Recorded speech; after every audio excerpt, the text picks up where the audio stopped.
This is episode 4, Basement Banter. I'm here today with Justin Bailey, a.k.a. Turd Ferg. What's up? Justin, he's actually been a bit of my inspiration. He started a podcast years ago before podcasting was, in my opinion, a big thing. I mean, they were out there, but It wasn't huge. Yeah, there just wasn't much talking about it. Yeah. Being the podcast about wrestling, and anybody knows me, I'm like a huge wrestling fan, Mark, whatever you want to call me. Have been since '84, the year of Hulkamania, which That's right. is not a coincidence, I don't think. I was born in '84.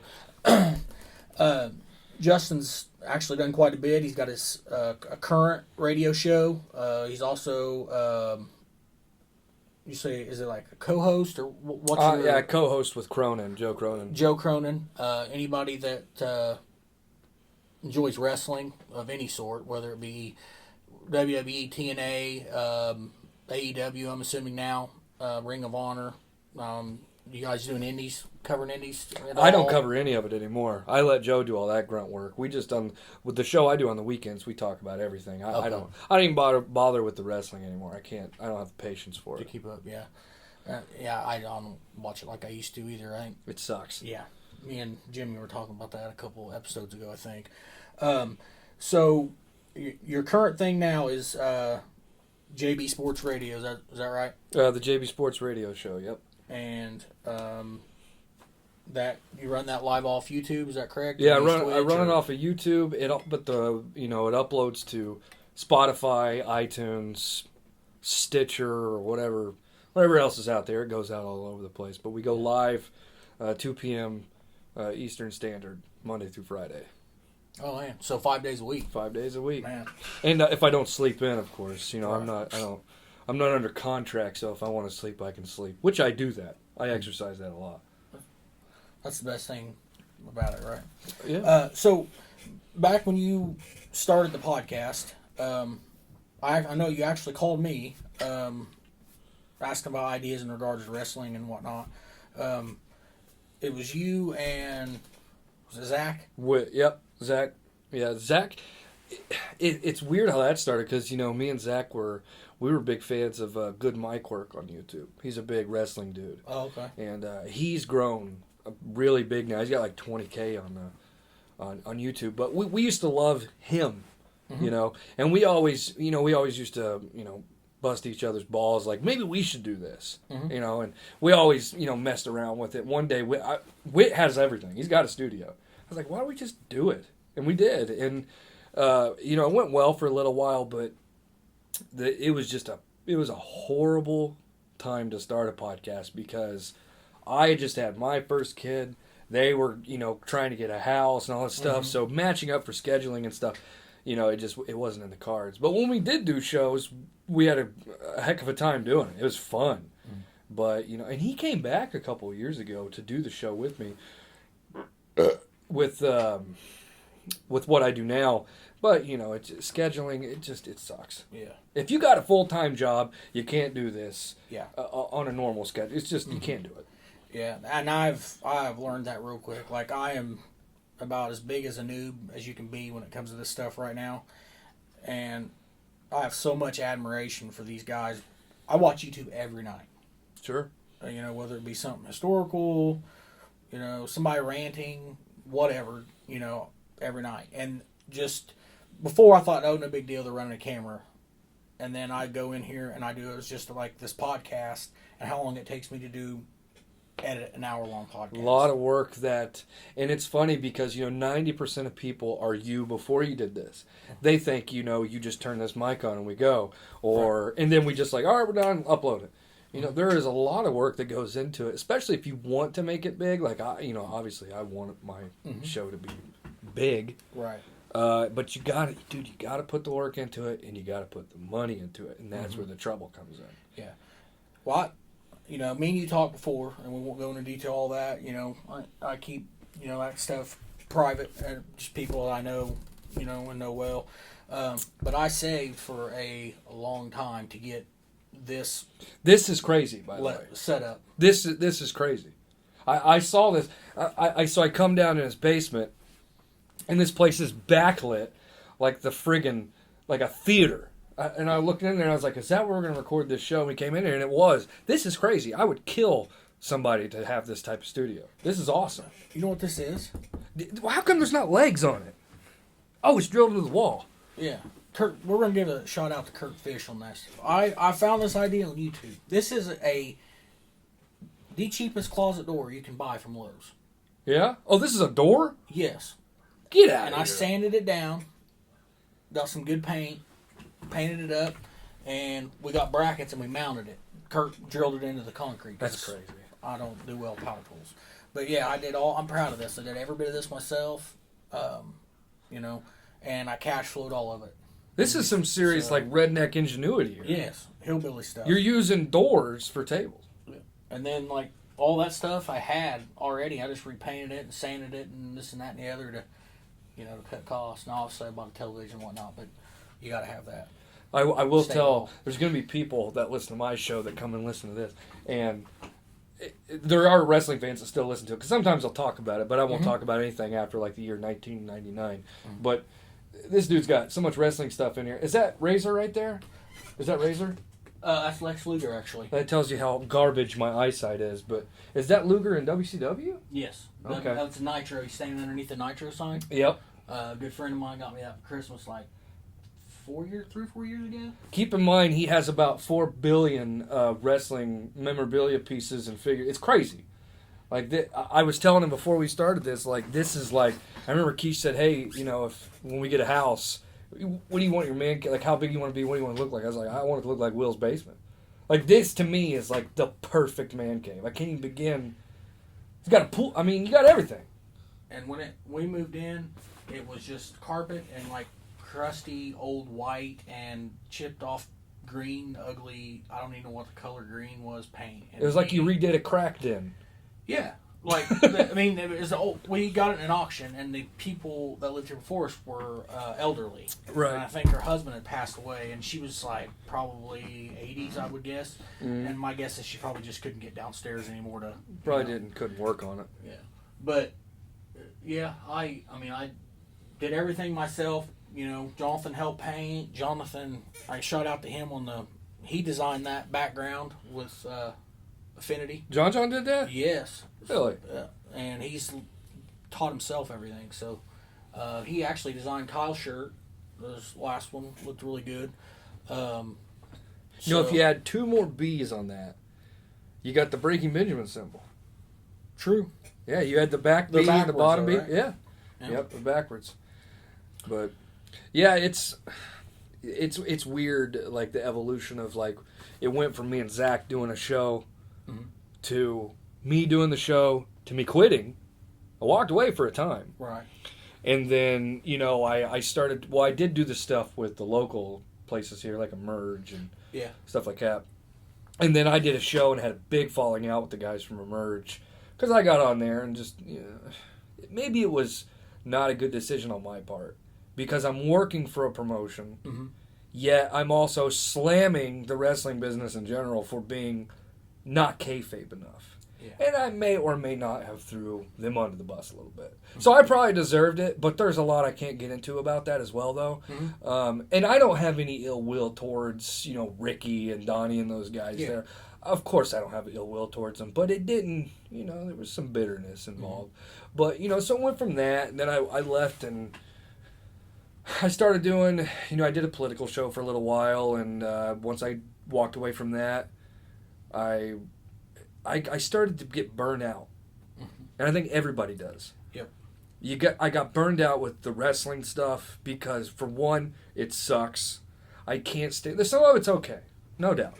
But it's not enough for me to dedicate 10 hours a week to cover it and nothing coming back. I wasn't making the money. Like, I'll give Cronin, who I work with, which you should subscribe to, by the way, Joe Cronin Show on YouTube. The guy makes a living from it. Okay? He makes a living off of doing what he's talking about. I make a living off of my job. I don't like it, but I'm still making a living. Right. And so it doesn't matter how horrible the wrestling is for him, which it's so stupid. This is the problem with it, is the worse it is, the more attention Joe gets.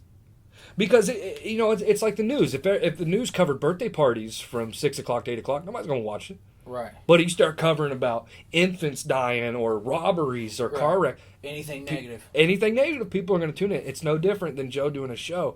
So, like, he had that kind of... Am I too close, by the way, or is it... Oh, you're good, man. Okay. This thing's excellent. He had that security of, like, look, no matter what, I'm making a living off of this, and if it sucks, it sucks. If it doesn't, yay, right? Right. With me, it sucked. And even if it was good, I'm not making any money. And I was doing 5 shows a week, watching 10 hours of and I couldn't. By the end of it, dude, it would have been like me writing a blog for, like, the New York Knicks. So you were basically reviewing... Did you have TNA, or what did you have? I didn't do TNA. I did Lucha Underground. Okay. I did very, very little, like...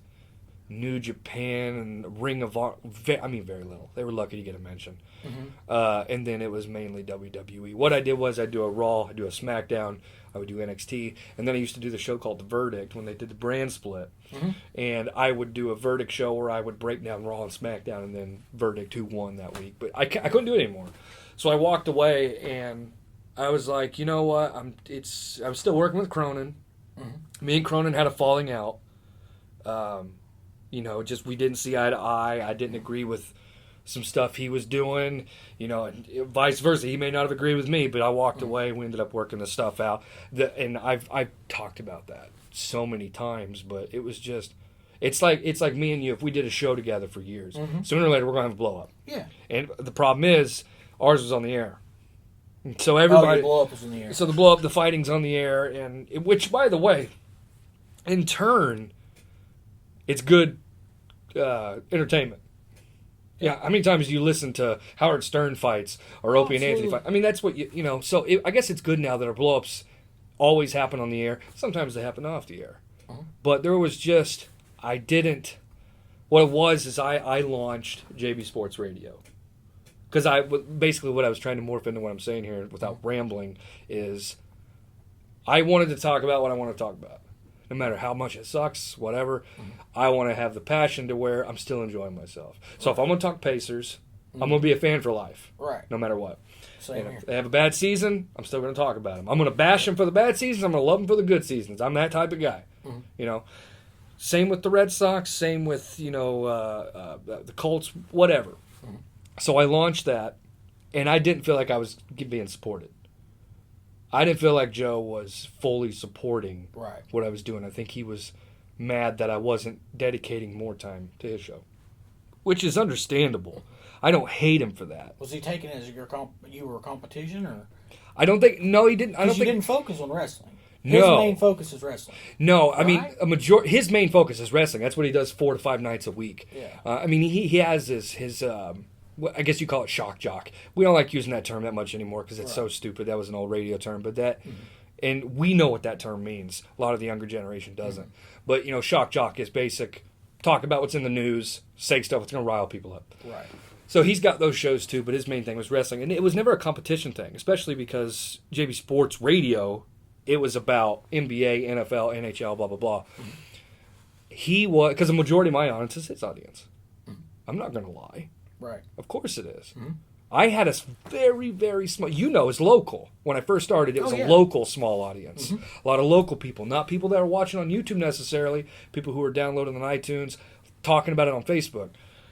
When I got in with him, it opened up this huge following. So I have him to thank for everything as far as my audience goes. I'm not going to hide that. Right. So it wasn't competition. I think it was...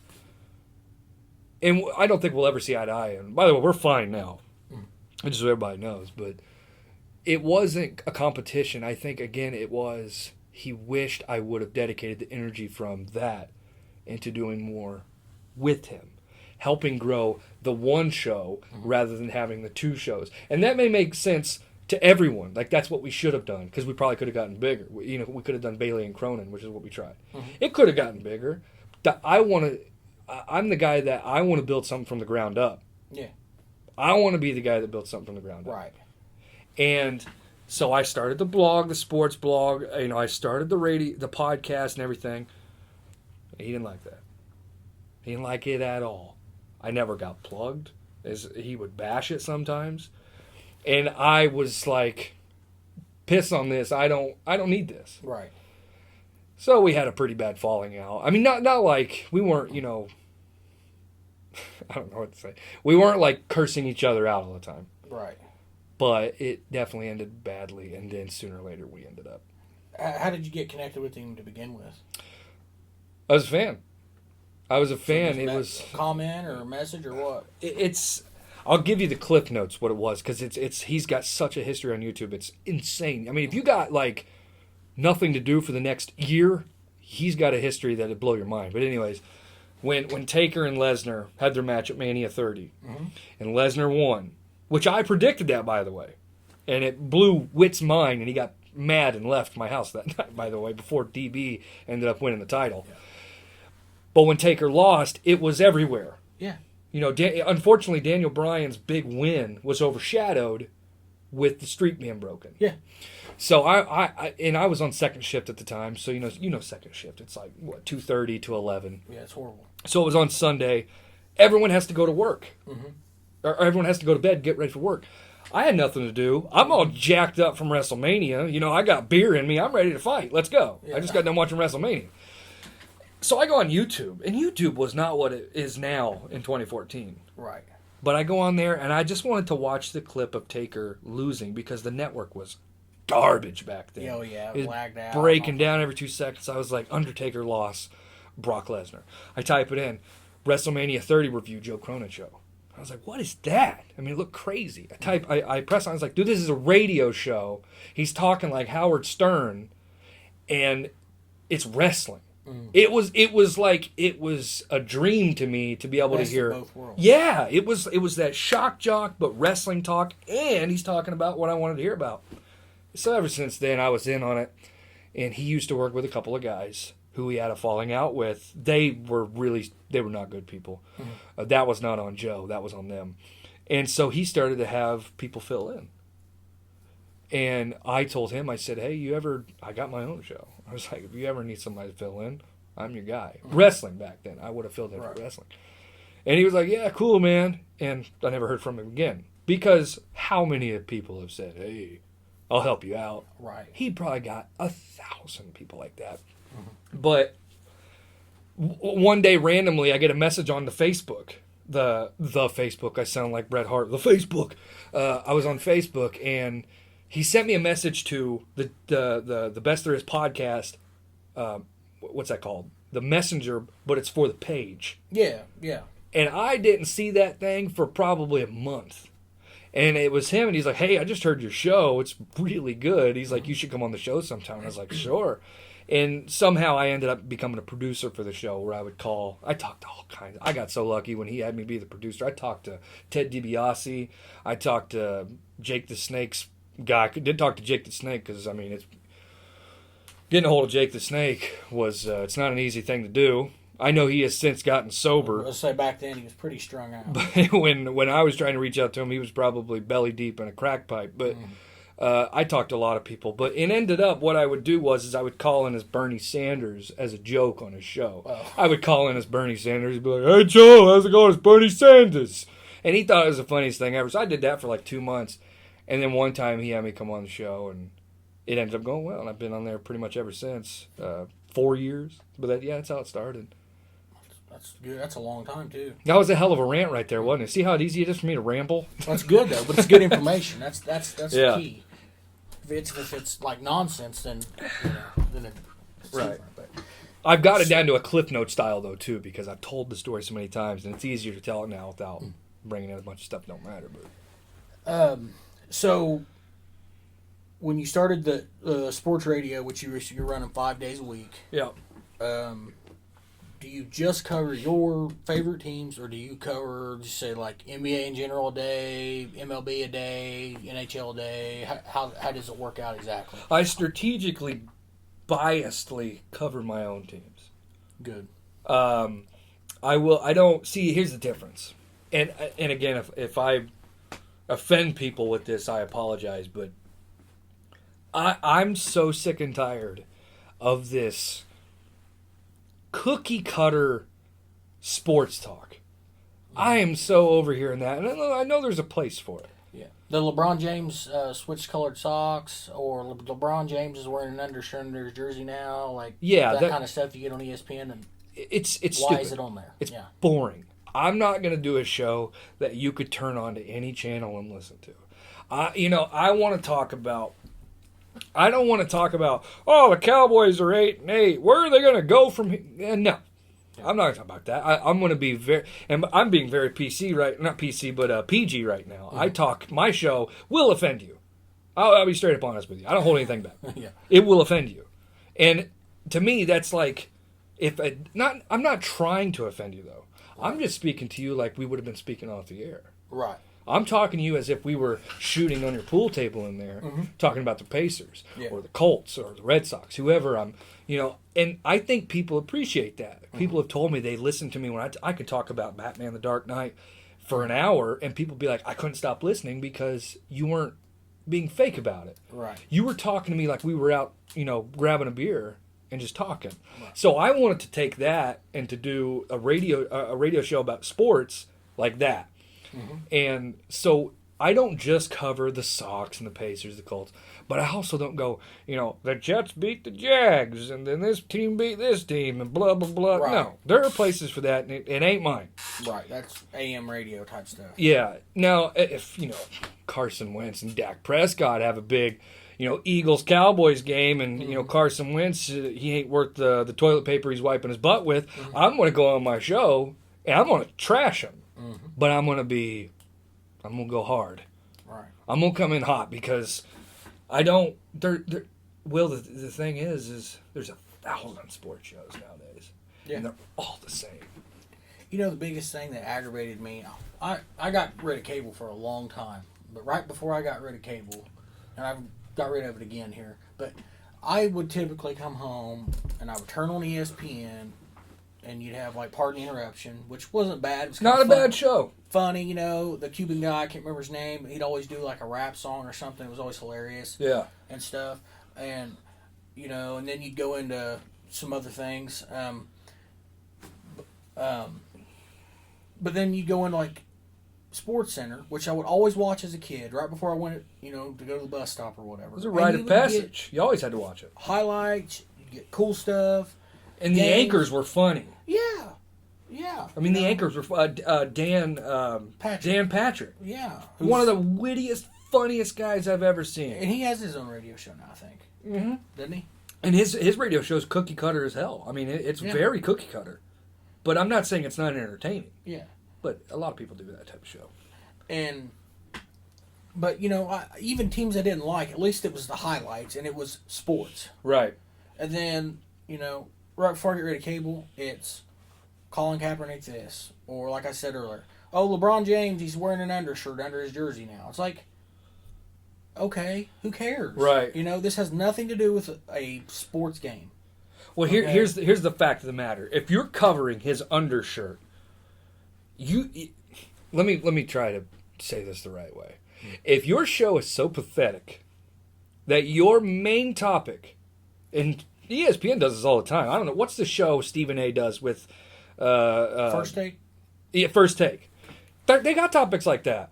Oh, LeBron's being rebellious. He's got a white undershirt instead of a black... If that is your source of topics for that day, I'm not listening to that. Your show sucks. Yeah. Why are you talking about somebody's undershirt? Who cares? Yeah, I don't care about that. I mean, I don't know how that draws ratings at all. That's why I'm gassy. This Mountain Dew's got me all gassy. It's a hillbilly champagne. But Skip and Shannon on Fox Sports is good. Now that's good. And I know that's kind of cookie cutter too, but they are funny. That's the difference. They're hilarious. I could sit there and listen to Shannon go, Skip! I could hear that for 4 hours and laugh every time. I love that stuff. But the abundance of just cookie cutter sports shows. And basically what that leads to is the question you asked me is like, I don't want to do that. I want to give people something different. And the people that do listen to me every day, and I don't get astronomical numbers, no doubt. I'm not going to sit and be like, thousands listen to me. No, hundreds listens to me. All right? But the hundreds that do listen to me, and they're going to hear this, they are in it with me. They're passionate. They are on the front lines. They're in the show when the show starts at 2 o'clock or 2:30 every day. Mm-hmm. Bam, they're right there. They're like, let's go. We're in the front lines. Let's get the show going. And they're there to the show from the start to the end. So it's like I'm building that diehard audience. Mm-hmm. But you know, it takes a lot of work though. You got to have fresh stuff. There's days I've gone on the air and I haven't had anything written down, and you'll know it. Mm-hmm. You know, you really do got, like you prepped here today. My preparation is no prep. My prep is I work third shift. I wake up for the show I like 1:30. I slam a Sprite, chug a coffee, and I turn it on and I go. And sometimes it really shows. And third shift's hard. Oh, it sucks. It sucks ass. I'm not a fan of it. It was no good. I mean, I didn't mind the work, but I just didn't like the hours. So it's good. It's convenient for like errands. Yeah. Like during the day. And when you got kids and stuff. Yeah, you know, it's like the problem is your lights are on all the time. Mm-hmm. You know, it's like on the weekends. You know, if I'm up during the night, Keisha's in bed, I wake up. You know, the lights are still on. I mean, it's like, I know it's kind of a silly semantical thing to say, but it's true. Like, it's always, the schedule sucks. It's like today, I didn't wake up for this until, what time? What is it? 2:18. We started about, I don't know. But I woke up today at like 11. Mm-hmm. You know, she wakes up at like 7 with the kids. I mean, the schedule, it's not fun. You know, it's convenient. I'm not going to say I don't make good money doing my job. I get a, what do they call that? A shift bonus. Mm-hmm. For working the odd hours. For working the off shift. You know, but if you told me we're going to get rid of your shift bonus, but you're going to go to day shift, like that, bud. Mm-hmm. I'd be on day shift in a snap of a finger. But yeah. Yeah. I love the banker hours. That's about what I have. I would love to have 8 to 4 is what I got. I'm pretty blessed to have that. Oof, that's real good hours. Yeah. I'll tell you, dude, it didn't hit me until this year when my son started T-ball. Mm-hmm. When he started T-ball, I was like, this is why I need to be on day shift. Because, you know, he had T-ball practice or games at, 6, 7 o'clock. I had to leave for work at 8. And it just was a mess. And I was like, because, I'd be like, the game, you get over it. But I'd be like, hey, we're going here. We're going to eat and go out and do this. And I'm like, I got to go to work, And it's not fun to be that guy, But and not to mention, I'm tired all the time. Yep. I'm such a hypochondriac and an anxious little dummy that I think I just have cancer all the time. I'm one of those weird people. But you know what? As scary as it sounds, like you almost have to be. Yeah. I've known people that oh, I'm healthy as a horse and this and that and the other, and you go and it's like, boom, something horribly wrong. And it's like, you would never in a million years thought it. And then you got some guy that's like, he looks like, he's a whopper away from death, and he goes in there and there's literally nothing wrong with him. Right. It's like, I don't get it. So, well, it's like, how do you know? There's hippies in California putting a stamp on a water bottle like, hey, this could cause cancer. I'm like, it's water. Right. But whatever. I know it's an exaggeration, but it's like, for instance, I had vertigo. Awful. I thought I had brain cancer. They put me in that what do you call what's that stuff CT? Walter White goes into where they do like the chemo stuff? No, but they put him in that tube. Remember, and they scan him. Is that the CT? Yeah, the imaging place or whatever. Yeah. I went in there, dude. I thought I was gonna die. I thought I was gonna come out and be like, yeah, you got about 12 minutes to live. Like that's where my brain goes. And he's like, no, you're clear. You got nothing in there. And I was like, well, then what's the problem? It wasn't like, oh, okay, good. No, it's like, well, you're not looking hard enough. Obviously, I'm going to die. That's right. Me. Yeah. But no, you got vertigo. You got to take a pill. Okay. I'm pretty sure it's brain cancer, but all right, you're the doctor. Like, you look and then everything shifts with vertigo. It's not. Yeah. And let me tell you, man, I was in a movie theater when it happened. Ooh. I was watching a horrendous movie called Abraham Lincoln Vampire Hunter. Sounds like something I would watch. Not Honey. Abraham Lincoln Vampire Hunter. And it was absolute duty. It was so bad. And I'll never forget, there was a scene where Abe Lincoln, it's silly to explain this. Abe Lincoln's hunting vampires, for God's sake. There's a train. It's got silver on it to kill the vampires, and the train's moving. And there's a slow motion because it was shot in 3D. That messed with me too. Oh man! And they do where they jump from car to car. Abe jumps, some vampire jumps, and it just did that weird like that bass droppy sound. Yeah. And I remember that happened, and it was like somebody took my head and flipped me 90 degrees. And I was there like, I'm dying. I mean, it hit me so quick. And Keish was in there, and my buddy Orrin was in there, who only comes down once a year. And I'm sitting there, and I'm like, I just went full, I mean, just like, ugh. And I'm sitting there smacking Keish. Like, look at me out here, I'm down. I mean, I couldn't even talk. I thought I was like going to die. That's again, I don't know how to stay calm. Yeah. And I went out there, and I was like, look, Keish, if I die, that's me. I'm telling her, like, if I die, I want you to, do this and this and this. And he's like, you're not going to die. Shut up. But, that's what it was. I got all the testing done for vertigo. How the hell did we get on this topic, by the way? I don't know, but I can tell you probably the most scared I ever was a few years ago, and I got Bell's palsy. I don't know if you knew that. Really? Yes. I did not know when JR has the Bell's? Bell's palsy. Yeah. And JR, the greatest wrestling announcer of all time, in my opinion. But, so, like, the day before, oddly enough, was a birthday party at my mom's for one of the kids. I can't remember who it was. And I had, like, this horrible headache, and, like, I just didn't feel right. And when I walked in, John goes, there's something wrong with your eye. And I'm like, well, I don't really feel good, but I didn't see anything. My mom's like, oh, there ain't nothing wrong with your eye, whatever. Well, I didn't think anything of it, so I'm like chilling on the couch. We do cake, ice cream, whatever. Go home, go to bed. I wake up the next morning, I'm getting ready for work. Didn't really feel bad.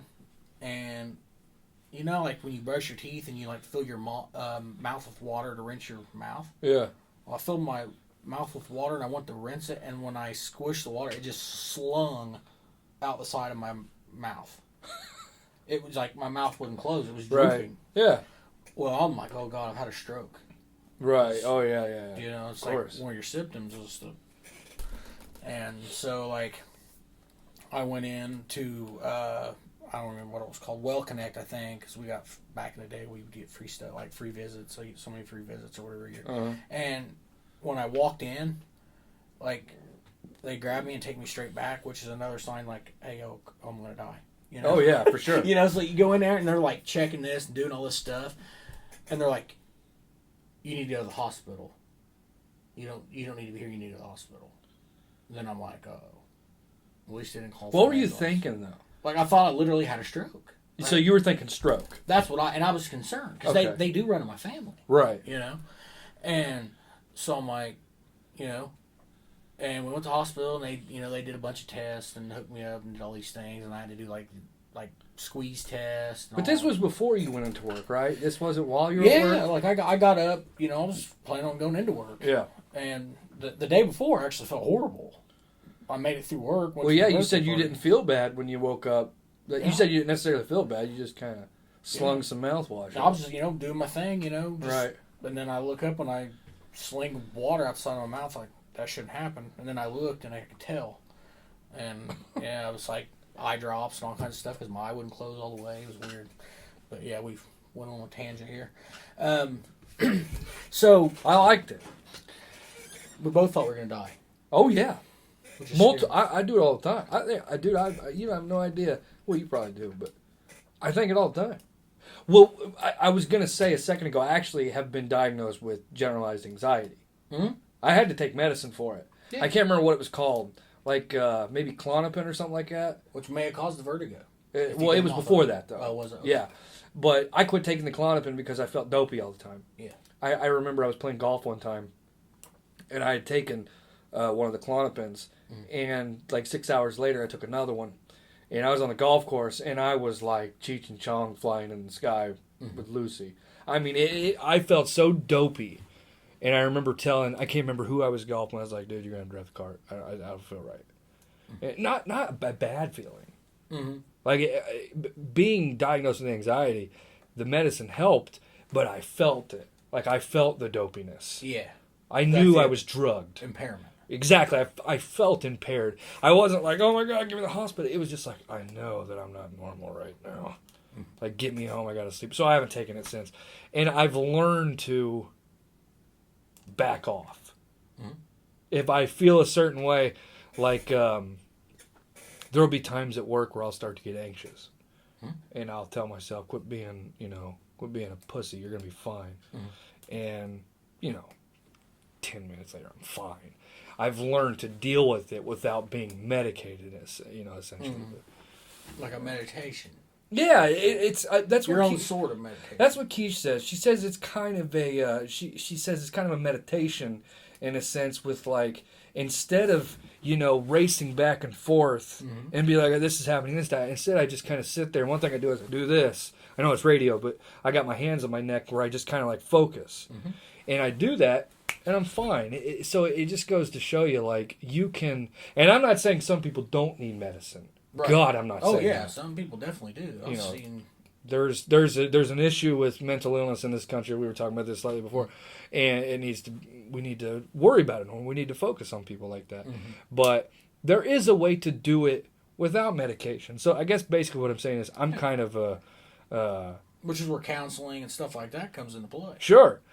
I'm such on the low end of anxiety that I can medicate it myself. Mm-hmm. But there are some people that can't. I'm not saying every person. Right. If you just hold on to your neck and be like, everything's going to be okay. Like it's a spectrum. Sure. And I'm on the low end of it. Mm-hmm. But it is there. Yeah. Obviously. But anyways, sorry. We went on a tangent. Then you tried to abort it, and then I went back into it. But still a good tangent. So... The one thing that I have to ask is the strutting turkeys, are they still performing? No, the strutting turkeys are strutting no longer. The turkeys are still friends. They gobble from time to time. That sounded weird, but we play. But I think we did a show. The one at Ziggy's, right? Yeah, he actually does. Zach does a lot now. He plays out at Saraland. Yeah, he does so. Well, he plays with his cousin. I think it's his cousin. It's his niece or his cousin, or not his niece, but his nephew or his cousin, one of the two, from up north, and they do like Saraland, they do Ziggy's and stuff like that. But I did a show with them. I want to say like 6 months ago at Ziggy's, and that was the last time I do it. We don't meet, we don't match up. Schedules, it don't work. Well, I was say between third shift and doing. They're at show 5 days a week. I don't know how you'd have time to practice. And I don't even, dude. I went the other day to get my brother a Christmas gift from Guitar City. Mm-hmm. I got him a pack of picks, and I bought a pack for myself, which I don't even know why, but I did, and I busted the picks open, and I played the guitar. Mm-hmm. First time I played guitar in probably 5 months. I just don't have time for it anymore, and one of the big reasons is. With the scheduling with the Strut and Turkeys thing is like, we go on stage at 8. I got to leave for work at 8. You get off stage at 10, I'm already clocked in. So it's like, it just doesn't work out. I have to take a vacation day every time. And the thing is, the money I would make from the show isn't as much as I would make from the night at work. Yeah. So I would have to take a vacation day, get paid for the vacation day, and then make whatever we make, which is nothing extravagant, but it's... So who came up with the name Strutting Turkeys? That's a good question. I think we were just joking around. It's a really good question because I don't even think we know. I can't remember if Whit came up... I came up with the Facebook page, but I can't remember if I put the Strutting Turkey... We probably were joking, honestly. Yeah. I still to this day remember Zach had a band, and they didn't know what to call them. And they were going to play at the Crump like 2 weeks out. And he called his band Feesback Fantasia.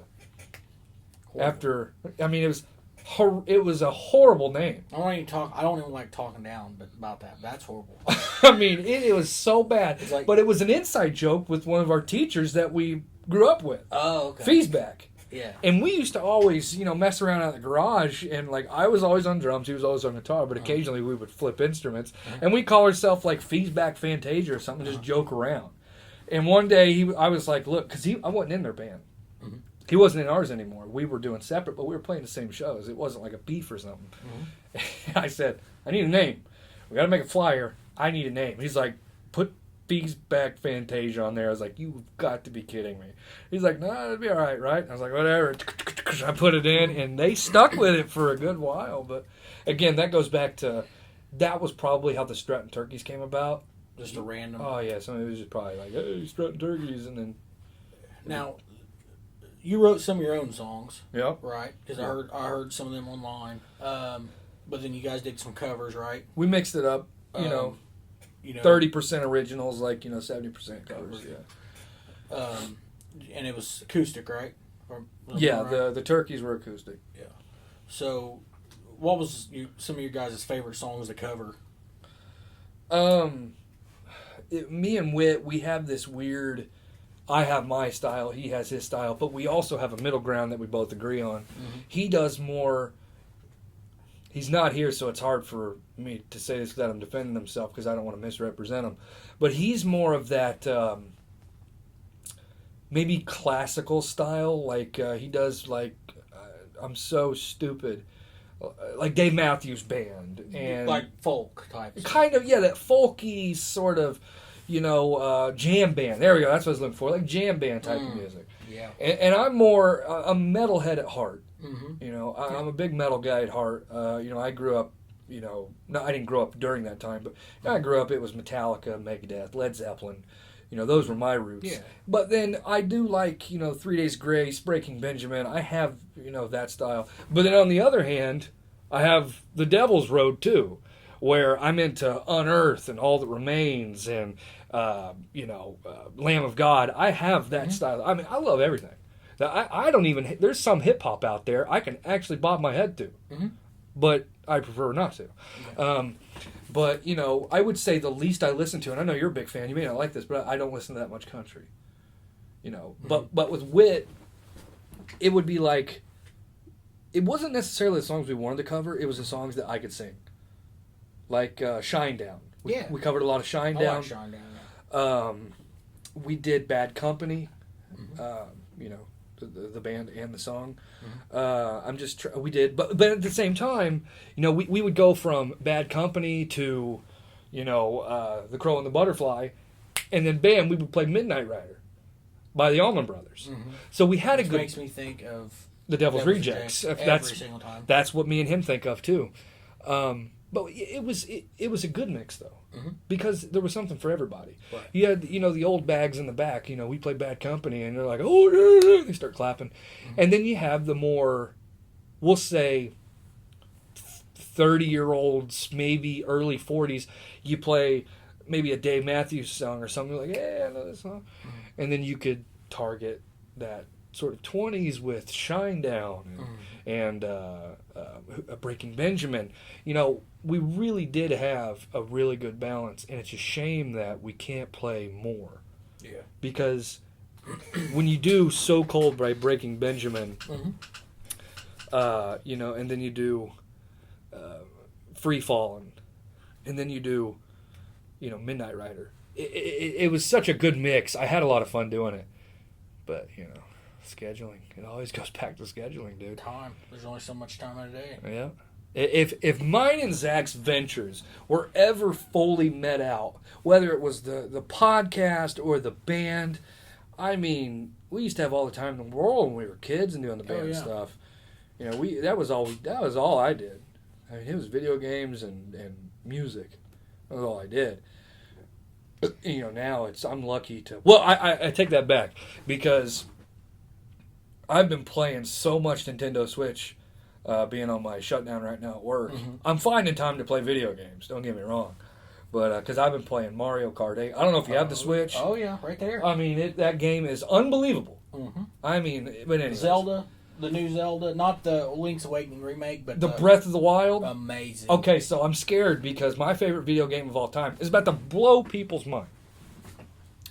Skyrim is my favorite video game of all time. And I understand people that are baffled by that. Like, how can that be your favorite when there's, all this out there? That's a good game. I understand it. Like, I couldn't play through it because I couldn't, it's hard for me to keep my attention for that long. It's very open. Yeah. It's not a one-track game. Like, you start here and you end here.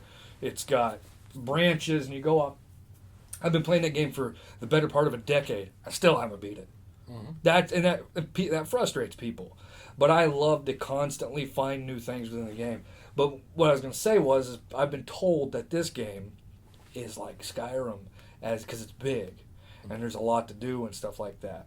So I'm scared because I've been playing. And listen, I'm going to get flack for this too, but I've been playing that Pokemon game on the Switch. Which one? Sword and Shield or? No, I've been told that that's what I need to be playing, and I need to take my skirt off and buy that. Mm-hmm. But I've been playing the.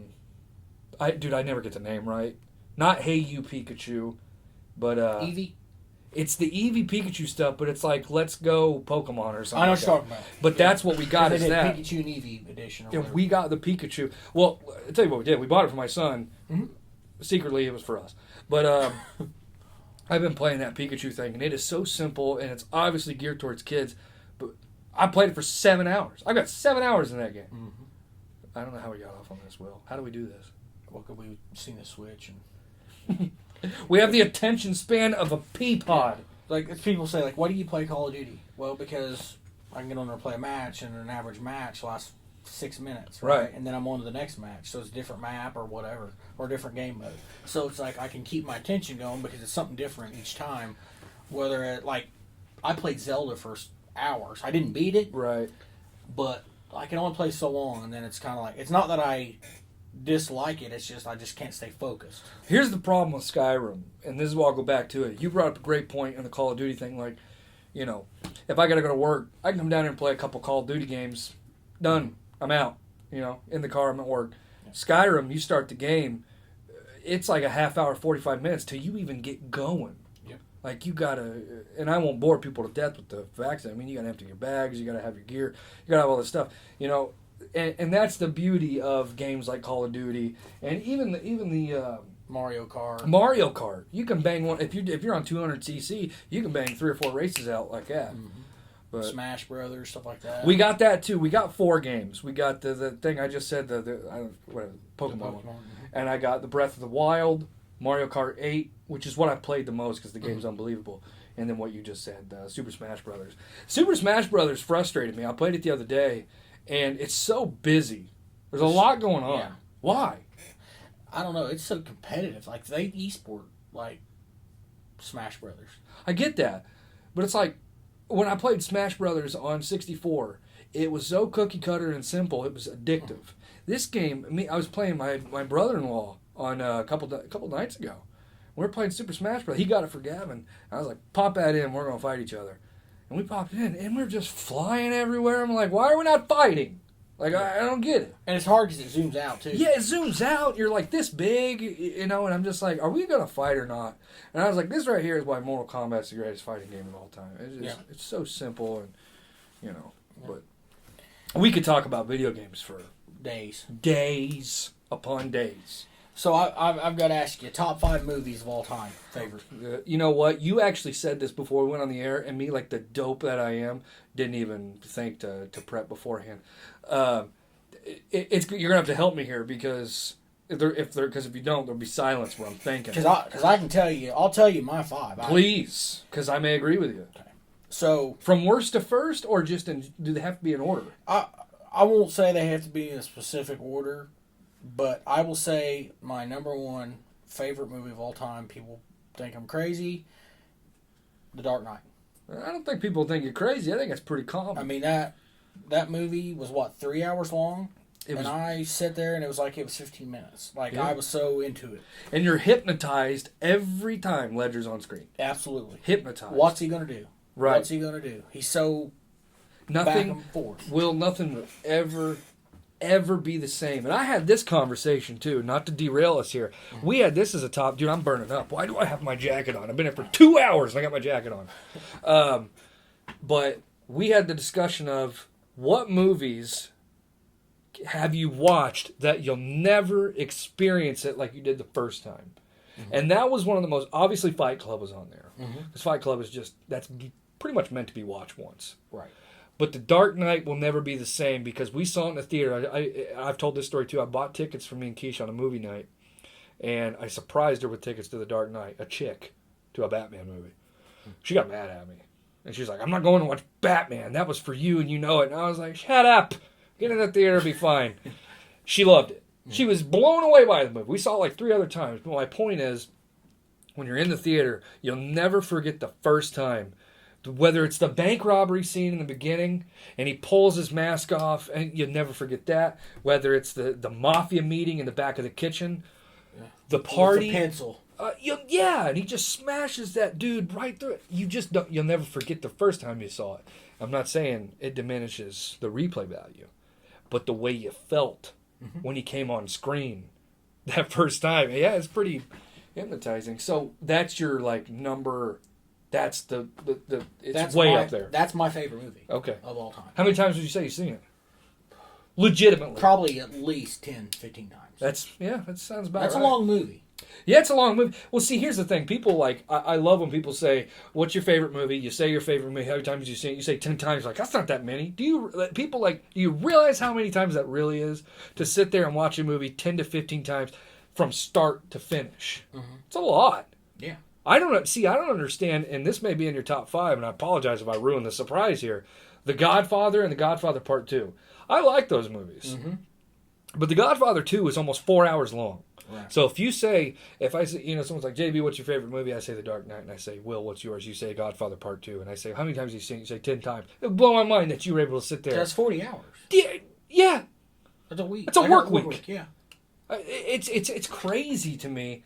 10, 15 times The Dark Knight, I would say, counterpoint for me would be, this may blow your mind, but I've seen Batman Begins more than I've seen The Dark Knight. Because I prefer that one. Really? I figured that Batman Begins is the one that has... That's the one with Liam Neeson. He plays Ra's al Ghul. It's the first movie before The Dark Knight. Oh, okay. The trilogy. I'm thinking the original, like Tim Burton. You're thinking Returns. Yeah.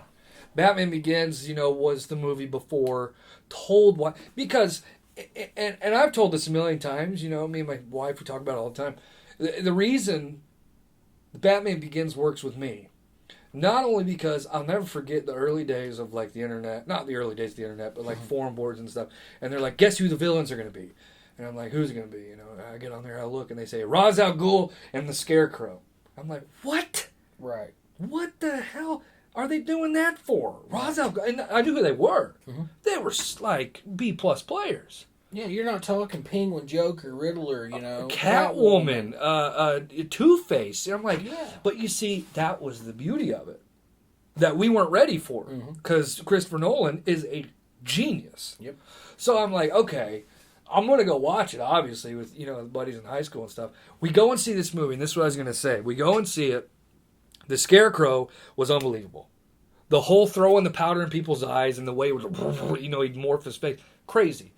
And then I'm like, Liam Neeson as Ra's al Ghul. Give me a break. There's no way this is going to work. I was ready to crap on this movie because I'm that big of a Batman fan, and I've learned you got to go with the motions here. That movie was so good. Not to say that it's better than The Dark Knight. I'm saying I prefer it. I'm not even saying that The Dark Knight's not a better movie, because it is. But I prefer that one, and I'll tell you why. The villains are great, but it finally explains why Batman is able to beat everyone's ass. It's not just some rich boy who took a taekwondo class and he's able to beat everyone in every situation. Yeah. It told you why he is the way he is, why he's able to be smarter than everybody else, because he went through, the what do they call it in the movie? It's different than the comic book. The League of Assassins. Yeah. I think in the comics it's the League of Shadows, vice versa. So they told that story. And that's why I think that movie was so special to me, because they finally discussed that. That whole series. The Dark Knight Rises gets a bad rep, but that movie is... Yeah, Bane was... Tom Hardy was a boulder in that movie. I mean, they say he's like 5'6" or something like that, so they had to put stilts on him, which is funny because I'm not tall either. I'm 5'9", But if you look at him in that movie, he's like a bulldog. Man. Oh, he's a brick wall. But yeah, the whole trilogy. So okay, sorry I did that. What's your other 4? And people want to say I'm crazy because it's kind of the same thing. But the new Joker movie, I'm not hating on that, dude. It's unbelievable. It was And from my perspective, seeing it, I study like people. I study psychology. Like I don't go to college for it or anything like that. But I read on that stuff. I Right. watch any documentary I can find on somebody that's got, whether it be a serial killer, whether it be whatever. I try to understand how the mind works, Yeah. and then watching that movie from the start. It'll change you. This was not explosions and blowing up and fighting and throwing stuff. Right. And, what I mean, like a typical superhero movie. This was not. This was a slow burner. This was a drama. Yeah. This was this slow meltdown that I seen from the start. Yep. Which you kind of knew. I mean, obviously the Joker's been around since the '60s, right? With Cesar Romero. Well, yeah. I mean, and he was a crazy clown, right? I mean, he's been around since 1939, basically. True, in the comic the lore, comics, yeah. But he's been on film But since on the film, 60s. yeah. And so you knew he was crazy. Right. But why is he crazy? Exactly. And it showed it. For And the to first me, time. Yeah. On film. Right. And, Joaquin Phoenix is an excellent actor. He did Johnny Cash, he was excellent, and other movies. And Signs. Yeah. A lot of people didn't like Signs. I liked that movie, and he was really good in that. And Mark Wahlberg was in that too, wasn't he? No, that was Mel Gibson. Okay. Mel Gibson. And then, but, thinking, back to that movie, the way he acted, and I think he might be a little crazy legitimately. Oh, So yeah. I think, that he was acting, obviously, Right. because, he acted as Johnny Cash. He acted as Joker, but I think it might have been a little easier for him because I think he is... He's a bit of a whack job. Yeah. I mean, I remember he went on that show and he said he was going to be a rapper. He was like dead serious. Well, yeah, that turned out to be like a joke. It turned out to be, it was an independent film that was being made, Oh. and they were just trying to make it legitimate, which was brilliant. Well, hilarious. Oh. He looked like he was dead serious. Like there was no facial... Dave Letterman, his reaction, I've seen that probably 1,000 times. I love how mad Letterman got, but he was mad. Yeah. He's like, I'll come on. He goes, I'll come on your show and chew gum. Because remember, he was chewing gum the whole time. He takes the gum out and he puts it under the table. Yeah. Oh, it was crazy. All right, so you got the Joker, The Dark Knight. Both, the Dark Knight, both and Joker. Yep. So 3 would be. Step Brothers. Oh, it's classic. It's Seen classic it so comedy. many times. It's kind of like a modern age Dumb and Dumber. Oh yeah, for You sure. know what I mean? Like when I was a kid, I could watch Dumb and Dumber a million times. It's more of and a laugh. risky Dumb and Dumber. It's a lot more language and yeah. But just you see the guy's nuts in the movie. Yeah, shortly. But just the fact of two 42-year-old men, and then Right. Will Ferrell and John C. Reilly together is like Classic. it's natural. Yeah. You know what I mean? Like Talladega Nights. It didn't even have to make sense, but it was Right. funny. Right. I could swear they ad lib it. Like Oh, I think yeah. he just randomly says stuff, and they're like, "Oh, that's funny. We're keeping it in the movie." Yeah. When he's Sure. outside I swinging the guarantee it. bicycle at him, Oh, and they're like out in the front yard. That's screaming. classic. Yeah. So that comedy wise has to be that. Okay. Bloodsport. Yeah, I Action. saw I a have poster that- on the wall. I Yeah. have that poster on the wall.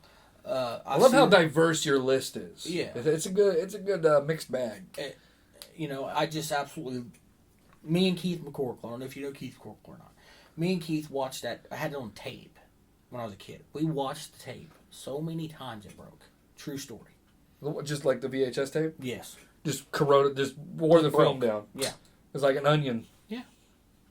And that just not that it's like some blockbuster. I don't know how much money it made, if it made much at all. I know Van Damme back in the day was huge, Right. But the big burly biker guy and that drama there, and then the big Korean guy and him going to train and all the whole bit was just awesome. And then I liked how it was almost like showing MMA before MMA was a thing. You know what I mean? Right. It shows like the smaller guy in Africa, and he's like karate chopping, and he's breaking the coconuts, and he's doing the kicks and, Right. and the crawl, that style. And then you got that one big sumo type guy, and he's like slinging these big barrels and rocks, and and then you had like the karate type guy. It was like the original UFC. Right. You Yeah, remember yeah. they had like sumo versus karate or jeet kundo versus. It was like a promo. Jiu-jitsu. Yeah, It was like a promo for UFC. But it was like underground level. Right. It was just, I don't know. It's awesome. I like the fights. I like the, how they go through a lot of different fights and whatever. It was kind of graphic, when he broke that guy's leg and the meat comes out. It's pretty awesome there, the Korean guy. So, that I'd say that's probably 4. Okay. And 5, it's odd that I like horror movies, but I don't have in one of my top 5. Because I guess I really couldn't pick one. It's kind of a different list, though. But people think, why this? But Willy Wonka and the Chocolate Factory. Okay, I'm judging. Because I'm going to tell you. The 70s version? The original. You better have a hell of a nostalgia for this. Because when I was little, Uh-huh. I don't even know if you remember, Low Bill's. Remember Low Bill's? It's the Mexican place now. On State Street, like the grocery store. Oh, yeah. I'm with you. Okay. I don't remember the play. I know what you're talking about. So when I was a kid, that was a Marsh, and then went to Low Bill, or Low Bill's, and they had like a little bitty portion you could rent movies. And like, my mom, I think, worked second shift at the time. We went to see movies, but she'd go in there and like she would rent that movie for us. So you could order Mexican food and rent tapes? No, back then there wasn't. Only Mexican restaurant I know of in town back then was like Garcia's. Okay. I was going to say, that would be weird. I need like some enchiladas and I need Spawn. Now it's a Mexican restaurant / Mexican grocery store. Right. But before it was Low Bill's. Didn't they get busted for gambling or something like that? No, that was a place. Sports betting or off something? Central, I think. Oh, okay. I don't remember exactly what it was. I don't know if it was a grocery or if it was like I don't know what it was. It was something.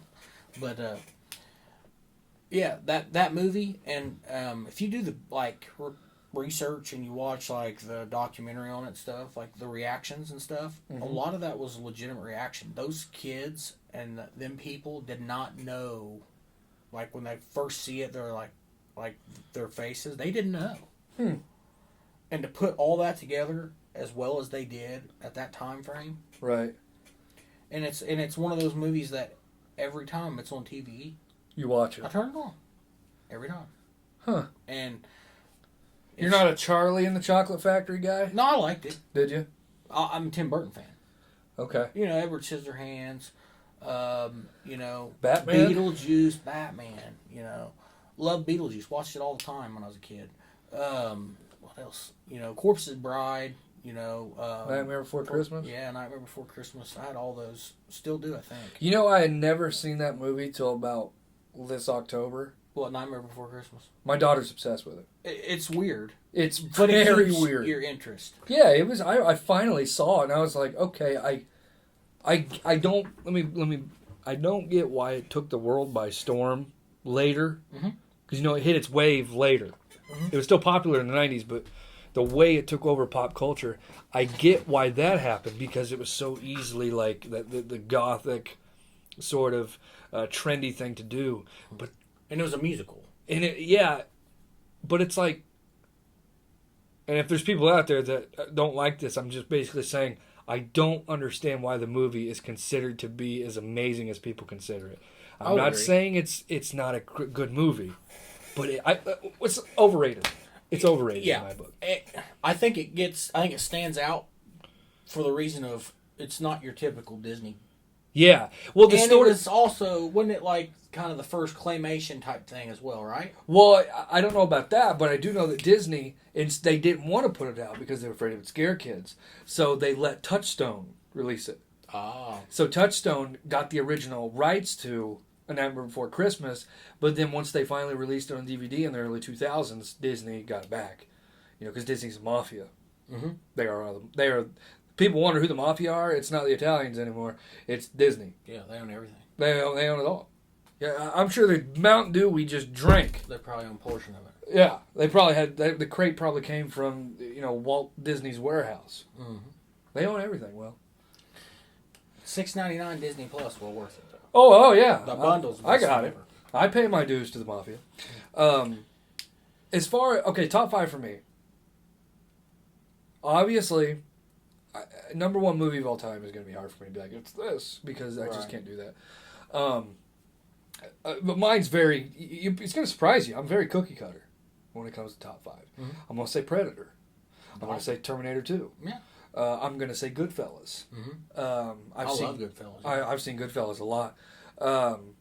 But you see, it's like, obviously, Predator, Terminator 2. I could even say Terminator. Mm-hmm. But I don't want to fill the 5 slots with a couple of Terminator films. Wow. Although they played a pretty important role in my childhood. But, it's weird, man, because, you said, there are horror movies. Like, I could say Nightmare Before, or A Nightmare on Elm Street. Yeah. I could say that, but it's not a top 5 movie. I've probably seen A Nightmare on Elm Street more than I've seen Goodfellas. Mm-hmm. But again, that doesn't make it a better movie. But, I would say Goodfellas. I would say T2. I would say Predator. But again, it goes back to like, I could say The Dark Knight, but this is going to blow people's minds. It is going to blow your mind most likely too.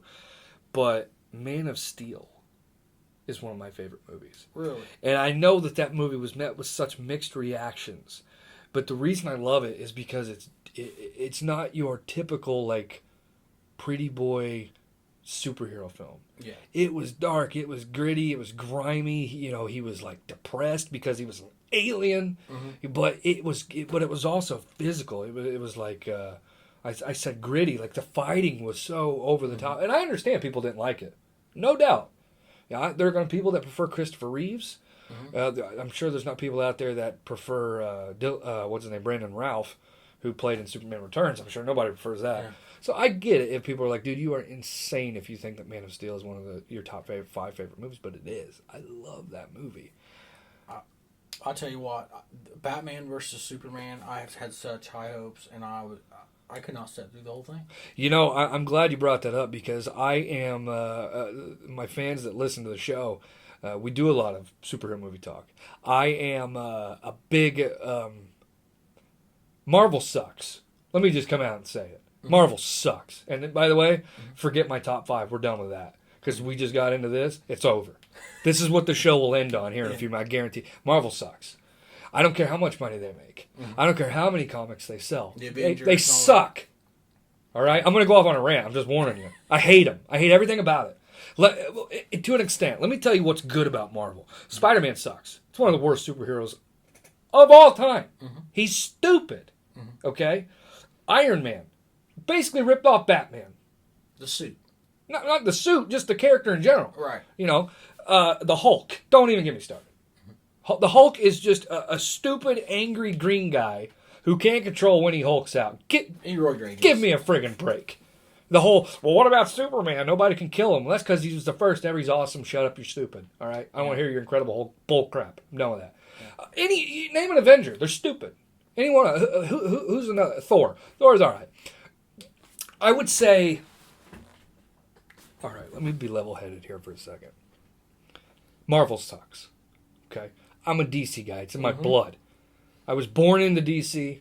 I will die with DC. My fans call me the shield bearer of DC. Mm-hmm. I will defend them around every corner. The only good thing about Marvel, the only good thing about it is X-Men. That's the only thing that they have that I actually enjoy. I will agree with that. The X-Men movies were excellent. I can't really name a bad X-Men movie. The cartoon. Oh, the cartoon is a classic. Some of those 90s superhero cartoons, the animated series for Batman, Batman awesome. Beyond, X-Men, all that stuff. Even Teen Titans was unbelievable. But, and I know people that are listening to this that hear me are laughing right now because I've done this 1,000 times. But I'm passionate about it. And because I'm a nerd, for one. I'm a big nerd. No doubt. There's no mystery there. The Avengers spanned, 26, 20, 30 movies? 30,000? However many movies they made. I bet they had 3 good ones. And I know you're disagreeing with me. You're just not saying it. No. I have not seen all You don't prefer Marvel? No. Okay, never mind. I take that back then. Batman is... He's king. If you go down there and look at what I have left of Blu-rays, I promise you, I have the X-Men collection, which actually came with my Xbox One that she bought me for Christmas 2-3 years ago. Yeah. Because, it has a 4K Blu-ray player in it or whatever. Which I like the X-Men movies anyways. Well, they're awesome. Yeah. But you'll see the original Batmans. I have the original series of Batman from the 60s. Right. You know, I've got all of the Dark Knight, you know, Batman Begins, Batman, you know, Dark Knight Rises, all that. You know, I have all those. Uh-huh. I even have Batman vs. Superman, and I don't even like it. But you won't see me with a bunch of... I'll fix that. Don't worry. You don't like it. I'll fix that. I'll get you to come around on it. And Wonder Woman coming out, and that, you know... Did you watch I did Wonder not Woman? Watch Wonder Woman. You got to watch Wonder Woman. We do have that. Nikki really enjoyed it. You got to watch. It's unbelievable. Yeah. It's probably... It's arguably... See, my favorite is Man of Steel out of the DC, EU, whatever they're calling it. Wonder Woman is second. Okay? And here's what I'm going to say. Out of all those Marvel movies they made, and they are so ready to, you know, completely just suck up to everything Marvel puts out, right? You'll hear Marvel fans go, they never released a bad movie. Shut up. Ant-Man, wasn't that a Marvel movie? Ant-Man was horrendous. Ant-Man and the Wasp, trash. Here's what I was going to say. There's a handful of those movies that are good. Captain America, the first one, and Winter Soldier. Winter Soldier is the best movie out of all those movies, out of all those Marvel films. And whether people agree with that or not, I don't care. But those Ant-Mans, the Thor movies, that Thor Ragnarok movie made me want to puke. I don't know why. It sucked. I didn't like it. It was puke-inducing. I couldn't stand it. The Dark World Thor was... I'm not going to go through every movie. I'm just saying. It sucks. I don't like it. Now, DC, we have like 8 movies. Man of Steel was awesome. You didn't like BVS. I loved BVS. Wonder Woman was awesome. Did you watch Aquaman? No. You got to watch Aquaman. I do have it, though. You got to watch it. Suicide Squad gets railroaded. It's not as good as what it should have been, but I liked it. I loved it. I really did.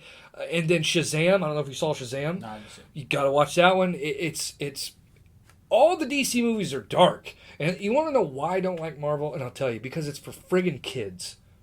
Marvel movies are for kids. Except for X-Men. Those X-Men movies were geared towards such a different demographic. All these Marvel movies, it's like, yay, Spider-Man! Yay, spinning webs! This guy's gonna die. Oh, he's back. This guy's gonna die. And listen, I know in game they killed off Tony Stark. Good, whatever. Don't care. All right, he killed one person off. One. You gotta not be afraid to kill people. That's why people loved Game of Thrones until the last season. You'd be in season 5, episode 2, and they kill off a main character. Walking Dead. You gotta keep people on their toes. But even The Walking Dead's getting bad. Where like it's either gotta be the season premiere or the season finale or the mid-season finale. That's when the stuff goes down. Yeah. Keep people on their toes. DC's not afraid to do that. They're not afraid to kill people. Like they're not afraid to literally kill people. Yeah. Like not the superheroes themselves. Right. But just in the show, there's people getting killed and stuff. And you know, in these Marvel movies, this Avengers, Infinity War, horse crap that they came out with. They're like, Spider-Man's dead! It's like, shut up, stupid. All right? They're going to bring him back in the next movie. Right. You really think they're going to sit there and let a bunch of 5-year-olds cry over Spider-Man? They're going to bring him back and like, oh, the Black Panther's dead, you know? It's like no, shut your mouth. Yeah. All right? Bang your head up against the wall because you're already stupid. It's not going to do any more damage. Yeah. And it's geared towards children, Will. That's like that's why it does so well. People say, "Well, JB, how come Marvel makes so much more money than DC does?" Geared towards children. Yeah. You can't compete with it. You can't compete as a Batman versus Superman is one of the darkest superhero movies you're ever going to see. That movie wasn't going to do well up against Avengers. Right. Where you could walk in there with a juice box and a friggin', bag of carrots and walk out like a hummingbird. No, that's stupid. Sorry, I went off on a weird rant on that. I don't like Marvel. I don't like him at all. I knew Joker was going to be a good movie as soon as I walked up to the door and there was literally a typed letter that says, "Do not take your kids to this." Yes. This is not your normal superhero movie. This is you know what I mean? Like, this is different. Like, I'm like, okay, it's already got me intrigued. I Instagrammed Which watching the commercial for it, the previews. The preview, man. Yeah. I was like, already, I you were all see in. This. Yeah. And I don't go to the movies. Like, as soon as we walked in the theater, I saw that. I Instagrammed it, which, by the way, at JB Sports Radio and everything, cheap plug, Facebook, Twitter, Instagram, and Snapchat. JB Sports Radio. JB Sports Radio. Got to mold it into people's brains. I Instagrammed it immediately because, like you, I was like, that's awesome. Don't take it. Said this is not your typical comic book movie. Is what it said. Right. I actually think I have it on my phone. I posted it on all over the place. But here was the interesting part about the Joker film was there was so much, what do you call it, fear for the movie because they thought it was going to inspire mass shootings and stuff like that. Yeah. And which last Batman movie, The Dark Knight Rises, the Aurora shooting, which has been falsely reported that he was a Joker fanatic, that he dressed up as the Joker. There was he said I am the Joker or something like that, some weird press conference. But people were like, he was wearing Joker makeup and he was dressed up in a purple suit. It's like, no, he wasn't, dummy. No, his hair was dyed red. Yeah, it was like an orange. Yeah, that was it. Now, granted, I'm not.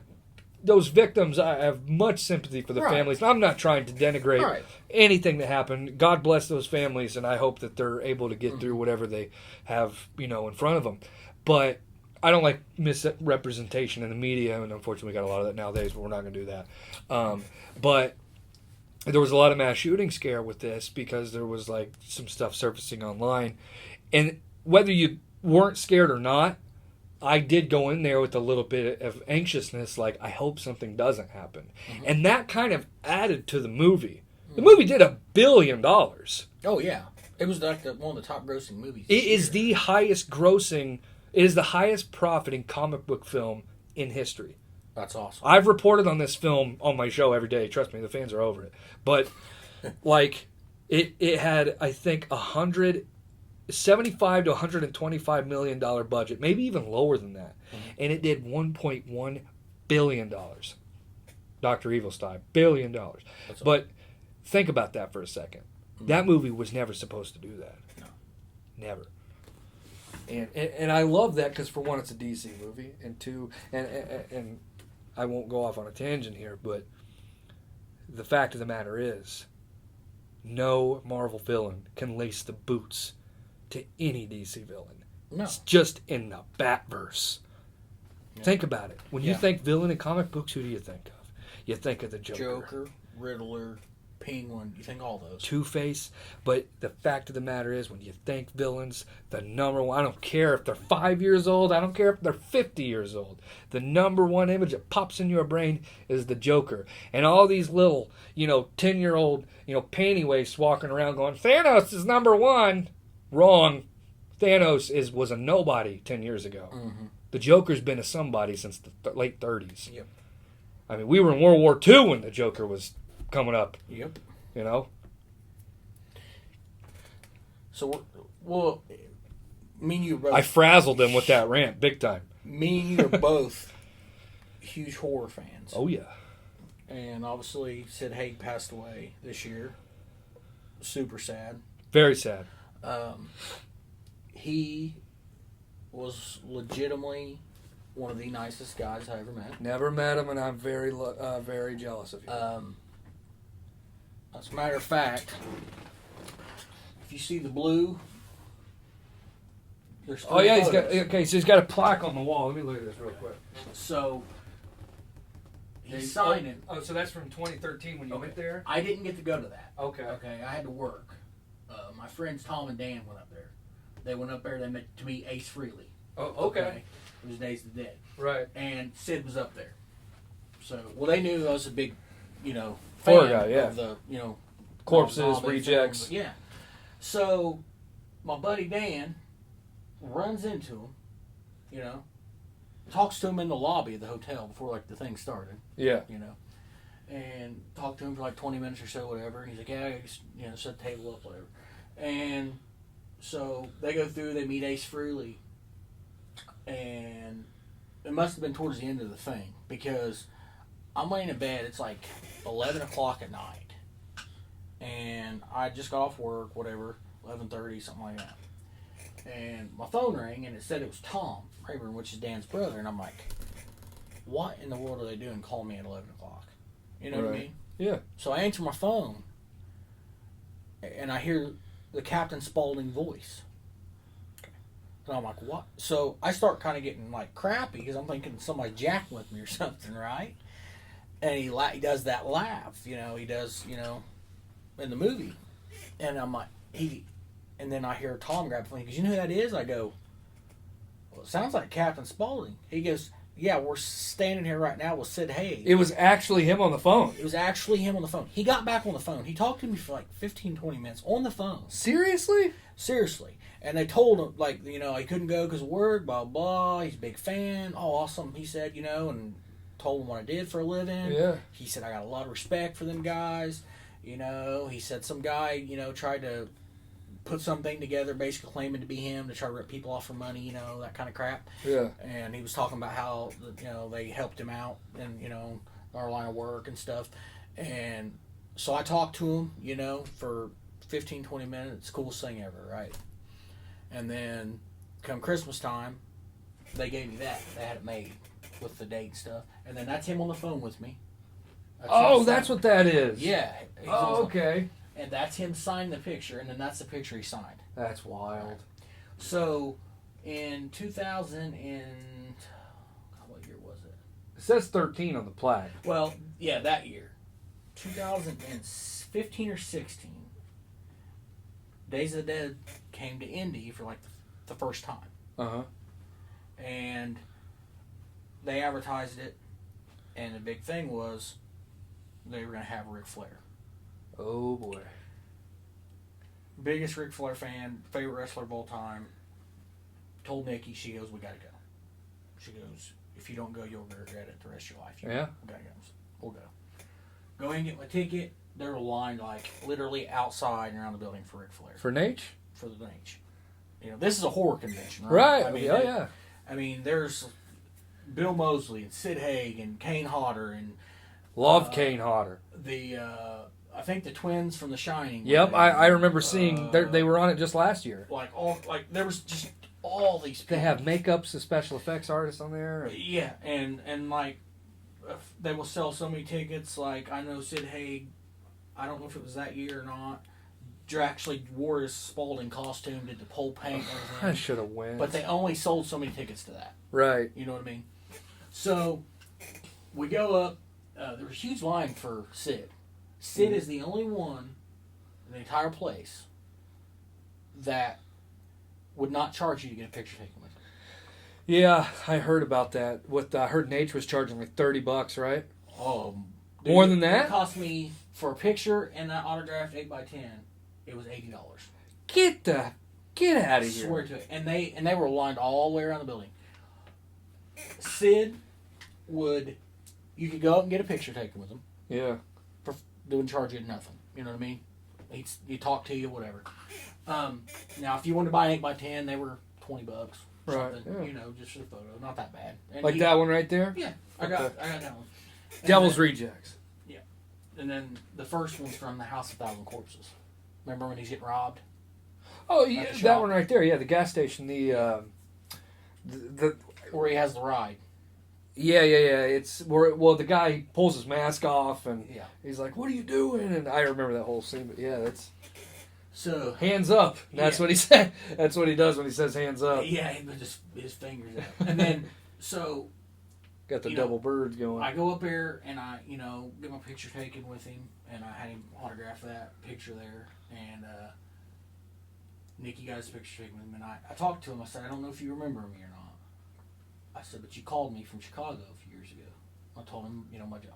He goes, oh yeah, your friends, the big guys. Dan's a big guy, long hair. He said the kiss tattoo. I was like, yeah. He remembered. I thought it was great. I mean, how many thousands of people? I bet the hair was standing up on your neck, wasn't it? Oh yeah, the convention. Like how many conventions? Thousands upon thousands of people. Sure. And he remembered that. And I was like, that is freaking awesome. So we get done meeting Sid, and then we go over to Bill Moseley's table because the goal is to get. I would like to get all three. I'd like to get Gotta get Baby, yep. And then if I could get Rob Zombies too, just because it's his creation. I just think that'd be cool. But we go up and we're in line to meet Bill Moseley, and Bill Moseley is he is the nicest guy, celebrity-wise, I have ever met. Well, I see his interviews on YouTube, and he always seems very genuine. He is, and if you've seen him, you would not in a million years think that he's anybody famous. Right. Like, normal dude, blue jeans. Flannel shirt, short hair. Beard. So we go up, and I'm in line. We're sitting there. We're just minding our P's and Q's and waiting to get up there. And these guys just kind of come butting through. They got a camera and a mic. I don't know where they're from. Right. And they kind of butt in front of us, and they're like, "Hey, Bill, blah blah blah blah." And they're like, "What would you do if this?" He's like, "A fireman." They're like, "Okay." And then they're like, "Well, what's your favorite movie?" And he's like, "Fireman." And then they're like asking him some random question that has absolutely nothing to do, and his answer was a fireman because he didn't want to talk to them. Right. He thought they were being jerks. They cut in front of everybody, and who are they? Right. And so they walk off, and I. That's a clever little tactic. Yeah. I like that. It's kind of like the Marshawn Lynch saying, "Yeah, I'm just here so I won't get fined." Yeah. Yeah. But a fireman. That was his answer. And so. We get Good up for there, Bill. and he apologized. I'm like, "Oh, you don't got to apologize. You didn't do nothing. Right. Them guys is the one did it. It wasn't nothing to do with you." Right. And he was real nice, soft spoken. I said, there's some days I would kind of wished I'd have been a fireman. And he's like, "Well, what do you do?" And I told him what I did, and stuff and everything. And he's like, "That's it's cool. It's a noble profession, etc." Really really nice. And he had some photos set out. I picked that one out there. Had him sign it, everything, and he would charge so much for a picture, the autograph, whatever, and then you could pay so much and get a photo with him. Well, at that point, I'd already spent, like, Ric Flair was like freaking $80, right? So at that point, I was like, I don't want to spend no more money. So me and Nick get that autograph, and I go to walk away, and all of a sudden, I feel somebody pat me on the shoulder. I look back, and it was like his assistant. And she goes, "Hey, come here." So we walk back, and he gets up from the table where people were lined up. He goes, "I want to get a picture with you guys." He asked you for a picture. He asked us for a picture.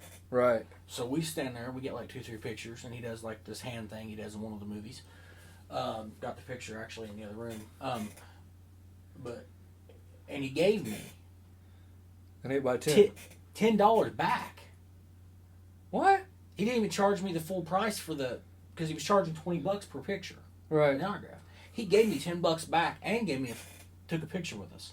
He goes, "I appreciate you and I appreciate what you guys do."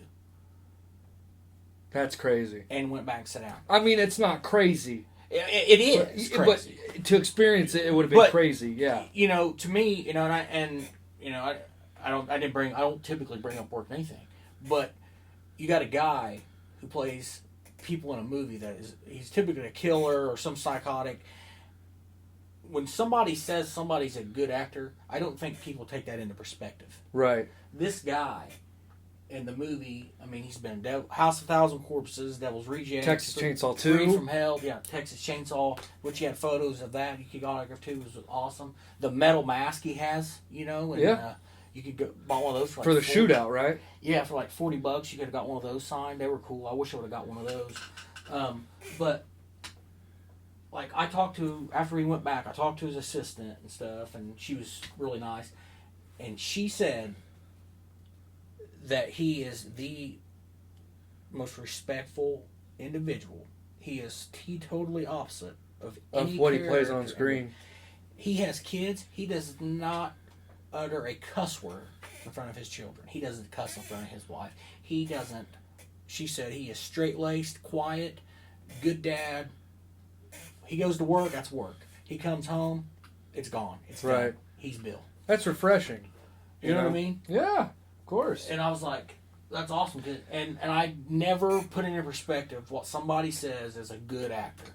Well, he is a good actor. He's amazing. Well, that's why those movies did so well, because they're all amazing actors. Yeah. Even Sherry. She's a great actor. She just only works with her husband. Mm-hmm. But I'll tell you a funny story about the Mosley thing on the bonus features of Devil's Rejects. I don't know if you ever saw this, but there was this scene where he forces himself onto the woman in the hotel room. Yeah, where he cuts the face. Right. Yeah. And they did like 3 or 4 takes of it. And Bill Mosley off camera went to Rob and was like, "Rob, I just want to let you know, man, I'm getting kind of bummed out here. Like, Yeah. He said it was affecting him because it's offensive. It's a rape scene. It's not a comfortable scene. Right. And he tells Rob Zombie, he says, "Look, man, I'm getting kind of bummed out here. It's just I don't feel right. I know this is my job, but we're doing so many takes of this, and it's starting to bother me." And he says that Rob Zombie said, "Look, art isn't always pretty." And Bill Moseley kind of took that into consideration, but you telling me what you just told me now, and that makes more sense now than it did when I first saw that. Yeah. And I love that story though about Bill. I'll tell you a really quick one about Seamus. When I went to go meet Seamus. Oh, okay. I don't think I've ever told this story on the air. Was this at like World of Wheels or something? No, it was on our honeymoon. Oh. In 2014. We were going to Gatlinburg. Mm-hmm. Okay, we were going to stay in Pigeon Forge cabin, spend the days in Gatlinburg drinking and stuff like that. And I had bought us tickets to Night of Champions in Nashville, Tennessee. Mm-hmm. And it just magically managed to be the same week because I bought those tickets before we had our wedding date. Oh. That shows you how planned we were. And so I got the Night of Champions tickets, and I was like, look, Night of Champions is on Sunday, which is the day after our wedding. So we got home, left that next morning, drove to Nashville, but there was a signing at a Walden. No, not Walden. What's the place? Barnes and Noble. Barnes and Noble. There was a signing with WWE superstar Sheamus, and I was like, "Keith, let's go to that." I was like, "It's only like 20 minutes out of the way. We'll grab a bite to eat, and we'll go over there and talk, Big Sheamus, and we'll drive to Bridgestone." Mm-hmm. And so we go, we get food, and then we go to Barnes and Noble. And the line, I was like, I had no idea that, like you said, there was lines out the door for these people. For some reason, in this day and age, I think that signings just aren't going to draw very big anymore. Right. Wow, was I wrong that day. Mm-hmm. We showed up at this Barnes and Noble, and it looked like Bonnaroo out there. For Sheamus. He wasn't even that big at the time. Right. He was like the U.S. champion. Mm-hmm. Actually, he was the U.S. champion. So anyways, we get in line. We wait forever. Here's kind of what ties into the Moseley thing was, so Sheamus is sitting there at the table, and he's sitting there and he's signing autographs. Me and Keith, we just got married the day before. And we bought in the store, they had those WrestleMania 30, the commemorative 30 years of WWE. The book. Yeah. And so I bought one. It was like $20 or whatever. And it's really nice. I still got it. It's a really nice book. It's all gloss finished and, matte covers. And they said, he'll sign it. And the rule was he would sign two things. He would sign up to two things. And so people took all kinds of stuff, pop dolls. But anyway, so we waited like forever, Will. I was like, dude, I like Sheamus, but I'm about to bail. Like, it was getting that bad. But my God, was it like, once we got up there, was it worth it? We get up there, and I say, "What's up, Sheamus, man?" I was like, "This is my wife, Keish, my name's Justin." And he was like, "Well, it's great to meet you guys, And he starts signing the book, and he was like, "So where are you guys from?" And I said, "We're from Indiana." And he kind of looked up, and he was like, "Indiana?" And I was like, "Yeah." And I told him where we were from, and he was all like, "Did you drive all the way here to meet me?" And I was like, "Well, yeah." But I didn't understand the question because I was nervous. Yeah. And I was like, "Yeah, man, we love you. Like, you're awesome." I was like, And he was all like, and he stared right at me. Yeah. He's a big guy. He's huge. This guy is a monster. TV doesn't do justice to Sheamus, Cesaro, or Brock Lesnar. I learned that night at Night of Champions. Cesaro and Sheamus are two monster people. Brock Lesnar, though, he looks like somebody out of like Thanos. I was going to say Thanos, yeah. I was going to say like 300. Yeah. He looks like one of the villains from 300. This dude comes out. He's got muscles in places that don't need to be there. Yeah. But anyways, he goes, "You guys drove all the way from Indiana to meet me?" I was like, "Yeah, man." And he was all like, "Hang on a minute." And he like whispers, and he gets his publicist. Comes over, and I was like, I look over at Keisha, and I kind of went like, "Ooh, yeah. Has he got something against Indiana people? He's going to kick us out?" Not really, but she comes over, and he pulls out 2 tickets to Night of Champions. They were nosebleeders, but they were 2 tickets. He goes, "Look, I can't, you can't be here, meet me, and not go to the show." He's like, "I want you to have these tickets." I was like, No, we're going to the show. Like, we're going to that. And he was like, "Oh," he goes, "I thought you drove all the way from Indiana just to come to this signing." And I was like, "No, we're on our honeymoon." And that's where it started. Mm-hmm. I said, we're on our honeymoon. We just wanted to come by here before we drove and got our hotel at the Holiday Inn across from Bridgestone. He was like, oh. And he like wiped his forehead. He's like, dude, you guys have me worried, man. You know that accent he's got. And so he gives the tickets back. He says, let me have your book back. And he gave me the book, or I gave him the book, and he wrote "Congrats to the newlyweds" and wrote some other stuff in there too, you know. And he was like, "What's his saying?" Seamus' his big saying, "Fella." He said, "Congrats to the newlyweds, fellas," or something like that. And I was like, "Wow!" I was like, "Thanks, man." He's like, "You want to get a picture?" And I was like, "Yeah." So we get a picture. We walk away. I'm not making this up. We walk away, and he goes, hey. He starts calling us back, and we kind of turn, and his publicist goes, no, we got to move along. He's like, no. These people drove from Indiana. And he's like, come over here. Comes over, gives me his belt. He doesn't give it to me. Right. He gives me his belt, and he says, hold that up, over your head and get a picture. And so I held it up over my head, got the picture with him. Nicest guy. Yeah. Gave me all kinds of, free FaceTime and stuff with him. But, yeah, he was kind of reminded me of that, but some of the people are so genuinely nice, but then you get, some people that are just there to collect a quick paycheck and get out. But I watched a documentary on Kane Hodder.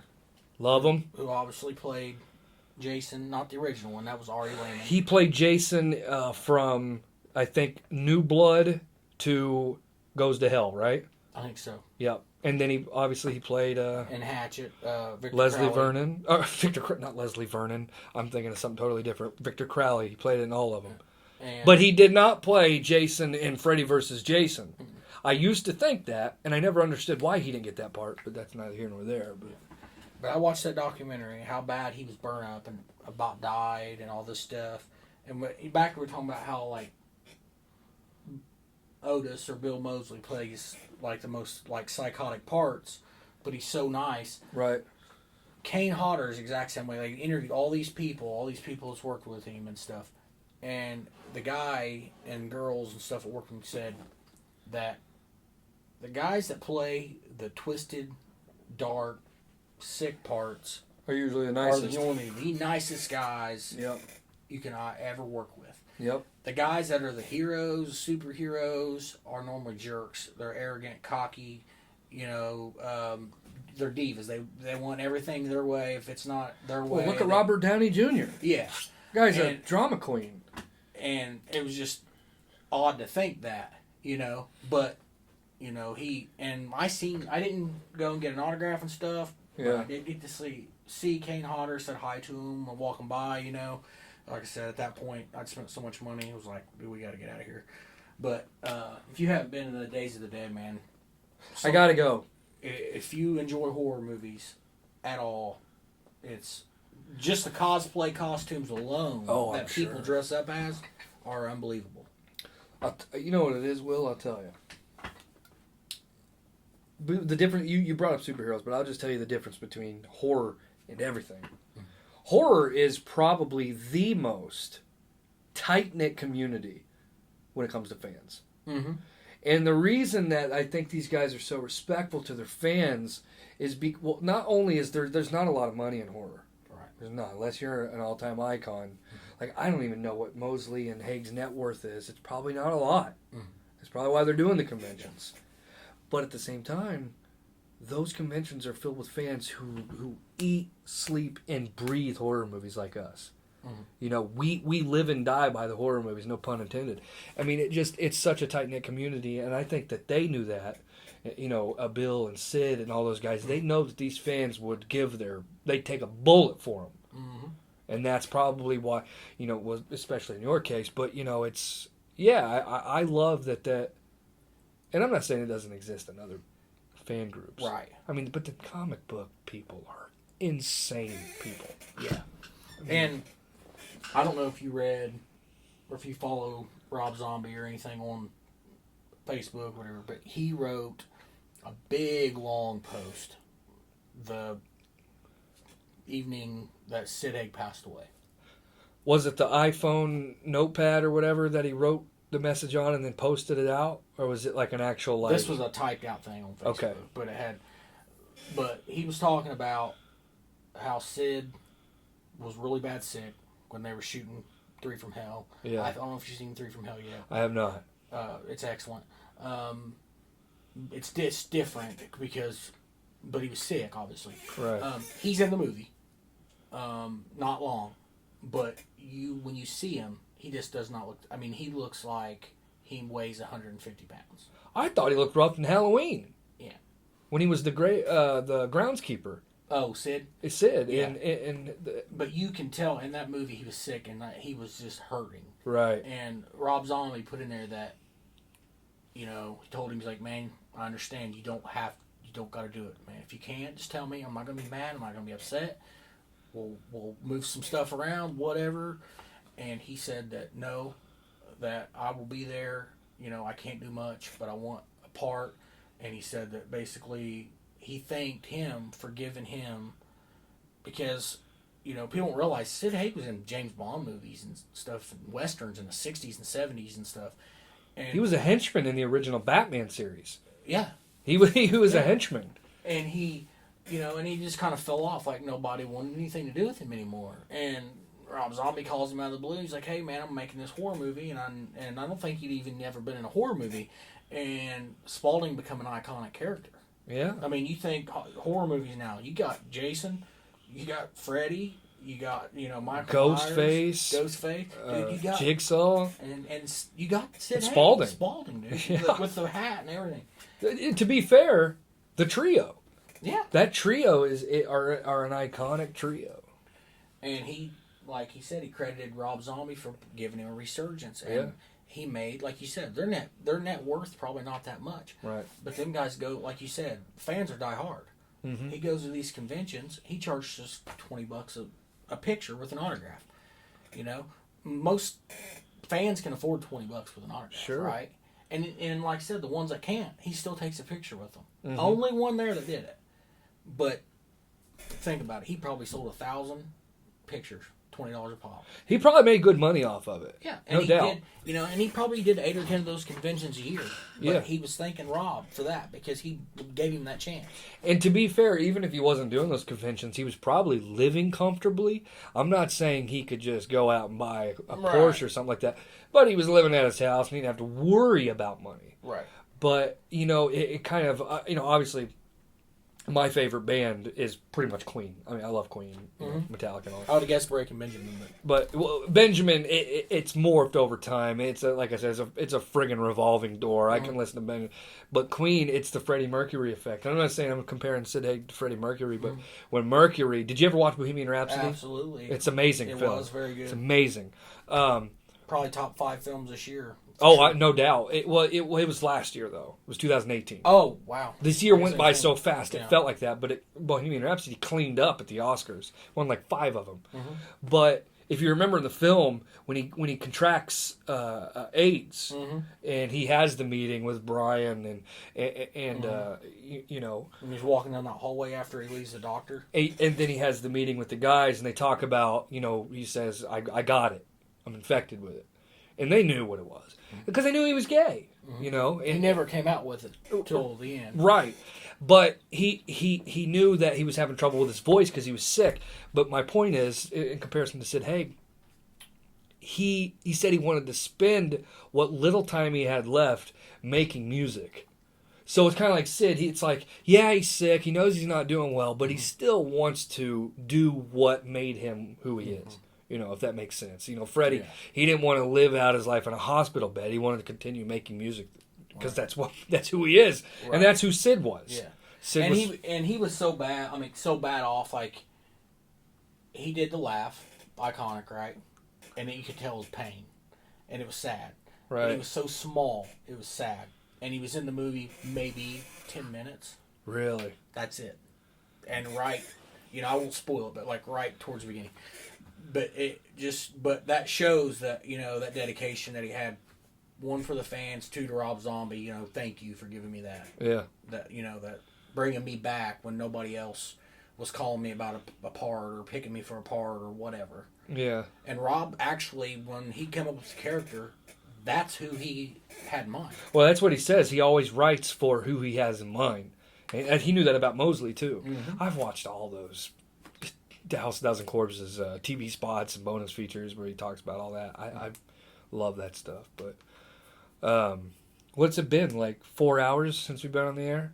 Oh, a couple at least. See, you're regretting having me on. No. I told you it would go long. This has been good. Yeah. So we'll close it. We'll close it out that way because we don't want to lose people's attention. But let's say top five bands or artists or groups, musicians, whatever. All right, so I got to be careful with this one. Because I like to do this with each person because I'm the type of person that I like all types of music. Same, yeah. But I have a preferred. Like you, yeah, exactly. Like, like you said, you don't like country music. There's probably some you listen to. Sure. I love Aaron Lewis. Love Aaron Lewis. Yeah. Okay. I don't consider what they play on the radio today. 95% of that is not country music. That's some weird you might as pop well country. turn on pop or Backstreet Boys or something because it's the same thing. Anytime I hear like Jason Aldean or Luke Bryan or there was that. It's funny I brought up the Night of Champions thing. There was a terrible country band that actually made an appearance on that pay-per-view called Florida Georgia Line. Mm-hmm. And they are the most puke-inducing country music I've ever heard. Is that hippies? Is that really country music? No. You see what's on my shirt? Hank Williams Jr. Oh yeah, that's true country. Are you a Garth guy too? I do like Garth Brooks. I've never seen Garth Brooks live. I wish I would have went last time, but I didn't do the financials. But I've seen Hank 3 or 4 times, and it's awesome. Keish went and saw Garth at what do they call it now? I don't even know. Ruoff? What's it called? Verizon, Deer Creek? Deer Creek. It used to... No, not there. This was at... Conseco? Conseco. Okay. What do they call Banker's it? Life now, maybe? See, I thought it was Banker's Life, but somebody said it's something else now, so I don't know. Maybe it is. I don't know. We'll just call it Banker's Life. I call it Conseco. We'll call it Conseco. I will never not call it Conseco. Banker's Life can piss off. I won't call anything Conseco. But she went and saw Garth at Conseco 2 years ago with her brother. With her brother and his girlfriend. And I think her mom went too. And she said it was awesome. Oh, yeah. She said it was a bang-up show. Like, it was clean.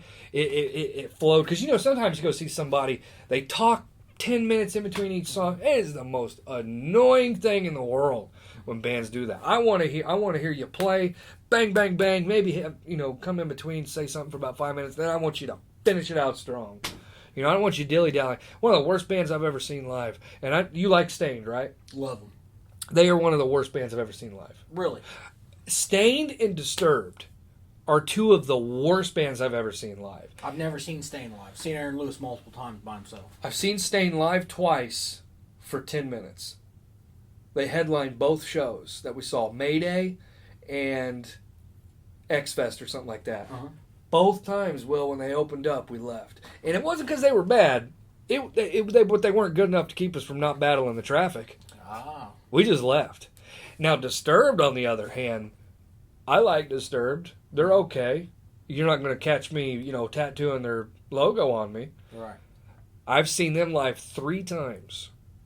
We've left early on on 2 of them out of the 3. Now, I saw them at the Free Ozfest like 11 or 12 years ago. They headlined with System of a Down, who sucks equally, by the way. Yeah. I know a lot of people like System of a Down. They're terrible live. Yeah. I cannot remember their lead singer's name. It's something. Oh, it's Serge Tankian? Serge. He did a song with Tech Nine, the rapper.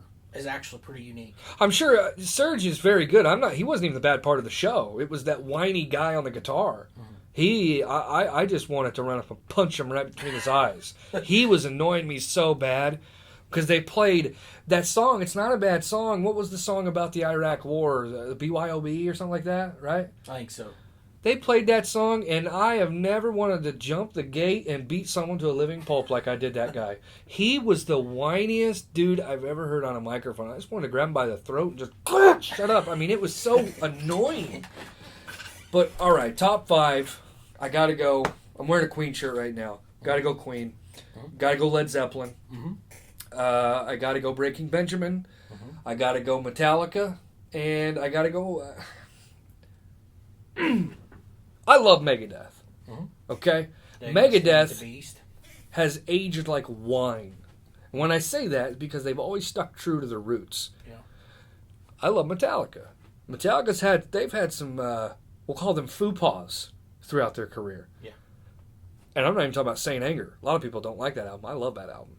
Yeah, I like it. I mean, You listen to Megadeth's first album, and you listen to their most recent album, Dystopia, which is arguably the heaviest record they've ever released. And he's in his 50s. mm-hmm. But here's the thing. So I got Led Zeppelin, which is like classic rock. I don't consider Queen classic rock. That's just rock. Mm-hmm. Like Queen is just rock and roll. Breaking Benjamin is like alternative metal, alternative rock, whatever you want to call it. Mm-hmm. And then Metallica is, by today's standards, it wouldn't necessarily be considered metal of what they do now. Which, I'll tell you, the album they just came out with, Self-Destruct, or what is it? What the hell is it called? Hardwired to Self-Destruct. Yeah. It is one of their heaviest records I've ever heard. Metallica? Yes. Yeah. But I still stand by my favorite Metallica album of all time will always be And Justice for All. Yeah. It is just, anyway. It's awesome. So I'm trying to think, who am I going to reserve that fifth slot for? I try to think. I was talking the other day on the air, and I had 30,000 plays for Led Zeppelin on my iTunes. 30,000 plays. Now, obviously, I'm not sitting there 30,000 times and listening to the whole song. I probably fell asleep, or it's probably played, but it speaks volumes that those songs have been played 30,000 times. But the fifth slot is confusing, because I'm going to say somebody right now. I'm going to drive up the road, somebody's going to pop up on my Amazon Prime, and I'm going to be like, I'm going to be like, damn it, I forgot. But it's important to know Alice in Chains. Absolutely. Lane Staley. Alice in Chains was such a pivotal part of my high school years. Mm-hmm. I mean, dude, I listened to so much. That Unplugged on MTV, It's the best Unplugged that's ever been. And listen, Nirvana, I love their Unplugged show. I love their Nevermind album. Anything else they've ever done to me is really not that great. And I know that's going to trigger some people, but it's true. Yeah. And I have admiration for... I'm not a huge Nirvana fan. Never was. Even when I was younger, respected him. Yeah, respect Kurt Cobain. Of course. Some of the quotes he said make so much sense. Whether I agree with him, his lifestyle, any of that. There's a lot of people I don't agree with. He was a drug addict. He was a drug addict. Yeah. I got family that's drug addicts. I understand that part. You know what I mean? Like, Jake died from it. Right. I've lived through death. One of the biggest regrets I have in my entire life is that I did not go speak with Jake. Right. Live with it every day.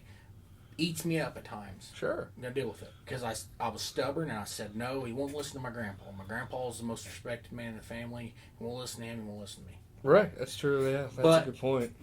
You know what? I still have that regret. It weighs on you. Yeah. Yeah. So I get all of that. But he was a deeply, deeply troubled individual. Kurt Cobain. Yeah. Yeah. Oh, yeah. He was he was mentally ill. Mm-hmm.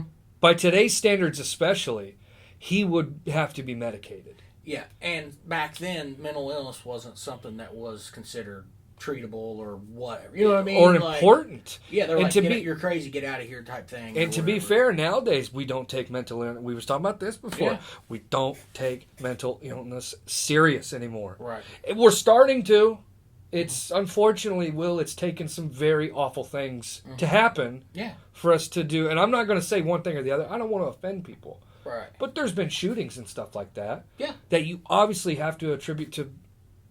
I'm not going to go down this road because it'd be another 2 hours. But right. Kurt Cobain was a very deeply troubled person. Mm-hmm. As he was mentally unstable, which is why the drug addiction comes in. And because they want to numb that. And he wasn't even a big drinker. Right. A lot of people think he was just like this crazy drinker and stuff too. He was a heroin addict. Yeah, he was he was addicted to opiates. He wasn't a coke guy. He would smoke some weed, but he was an oxy guy. He was a heroin guy. This dude, like you said, was an opiate vending machine. Mm. He loved his opiates, and obviously, we could do another podcast another day and talk about how he really died. Right. Because I'm on the fence. I always will be. There's a good documentary on it if you haven't seen it. Is it on Netflix? It might be on Prime. Okay. I used to have Netflix. I ended up getting rid of it. We've seen like 3 of them. There's like one that's called like In Bloom. There's one called Kurt and Courtney, which was made back in like 96, 97. And then there's one that just came out on Netflix not that long ago, and it's about the private investigator. That was the one I seen. Okay, so that one's amazing. Yeah, and Kurt and Courtney, I seen that one too. Well, they just released Crime. I don't know if you saw the crime lab of the shotgun that he killed himself with, and they showed a picture of the shotgun. And I don't know, I'm not amazing knowledgeable with guns, right. But I mean, this shotgun was like this long, and they're trying to say that he held this thing. He wouldn't have been able to do it. He would have had to use his toe or foot or something. And or they could have had somebody else do it for him. I don't want to go down that road. That's a podcast for another day. But we should do one on that. We should. I think that would be a great discussion. I've had a good time doing this here. He just like I said, I wasn't a diehard fan, but I respect that music. And I think that Alice in Chains, they brought out they brought out from glam rock to the grunge, right? Oh yeah. They took the teased hair and the skin tight jeans and the leather and all that stuff. I'm not disrespecting. I like some of those guys, man. Sure. Poison was my first concert ever seen with Dokken and Sebastian Dokken Bach. Dokken. You know, they played the song from Nightmare on Elm Street 3. Oh yeah, Dream Warriors. Yeah, Dream Warriors. You know, I've seen a lot of glam bands. My buddy Dan's huge 80s guy. You know, right. He loves Kiss. Seen Kiss like 4 or 5 times with him. You know, stuff like that. So I like that music. But they brought that away. Yeah. You know what I mean? They evolved into their style, their way, of that grunge. As to where bands like Nirvana, and I'm not crapping on Nirvana, right? They followed that Mudhoney, that what was the other big Sonic Youth. That they became the cookie cutters, basically what I'm saying, the cookie cutter grunge style. Yeah. That's where Alice in Chains, you know, you listen to their first record with, you know, We Die Young and Man in the Box and stuff. It's not even, to me, that's not even grunge. It's not. Sense. It's just metal / rock. It's heavy rock with, like, not screaming, which is like funny because I used to hate screaming and metal and stuff, and that's why I worship bands like Benjamin and Alice in Chains and stuff, because they had the crunch, which is what I wanted to hear, but I could understand them too. But obviously I took I went full Sith and was like, I need metal. But Alice in Chains, the morphing from Facelift to Dirt, where Dirt is the epitome of grunge. Mm-hmm. That album is so grungy, it'll make your head spin. Like everything from Them Bones to, but then you have beauty songs like Down in a Hole. It's not grunge. Yeah. Nutshell. I mean, well, Nutshell was on Jar of Flies, but then you had songs like Junkhead. I don't know if you remember the song Junkhead. I'm sure I've heard it because I just sit and listen to Lance Staley. It is such a strange song. It's so out of tune, and he's singing so off. But the story is, he's high, he's a junkie. It's supposed to sound that way. Yeah. But the second he kicks the drugs, which they didn't do, but the second he kicks the drug, the pretty chorus comes in. Just the whole album. But anyways, they went from that to, like you said, Jar of Flies, which it's the most hypnotizing album maybe I've ever listened to. Yeah. It honestly, it kind of makes you feel like you're floating. Yeah. Well, and I will tell you, my wife, she is Mrs. Pop, okay? Yikes. I mean, I'm talking Christina Aguilera, Britney Spears, NSYNC, all the pop stuff. I like Britney Spears. I don't like her music, but I like her. And, you know, and I took her to see Justin Timberlake on 2 or 3 occasions. JT! And God, is he expensive concert, I will tell you. I got a newfound respect for him after seeing him live. I will say that. Hey. I'm not going to say I'm going to go out and buy all his albums and whatnot, but I do respect him. He's a good guitarist. He's got a heck of a lot of energy because he dances and moves around a lot, and he does several genres of music that I did not even realize. He got my respect once he married Jessica Biel. Yes. If you ain't your hero then no, you're a communist. But But I will tell you, as hardcore as pop she is, and that's, like I said, all those different things, and even new stuff, Camila Cabella or whatever the heck that crap is, I don't know. I don't listen to it. Camila Cabella. Something, I don't know.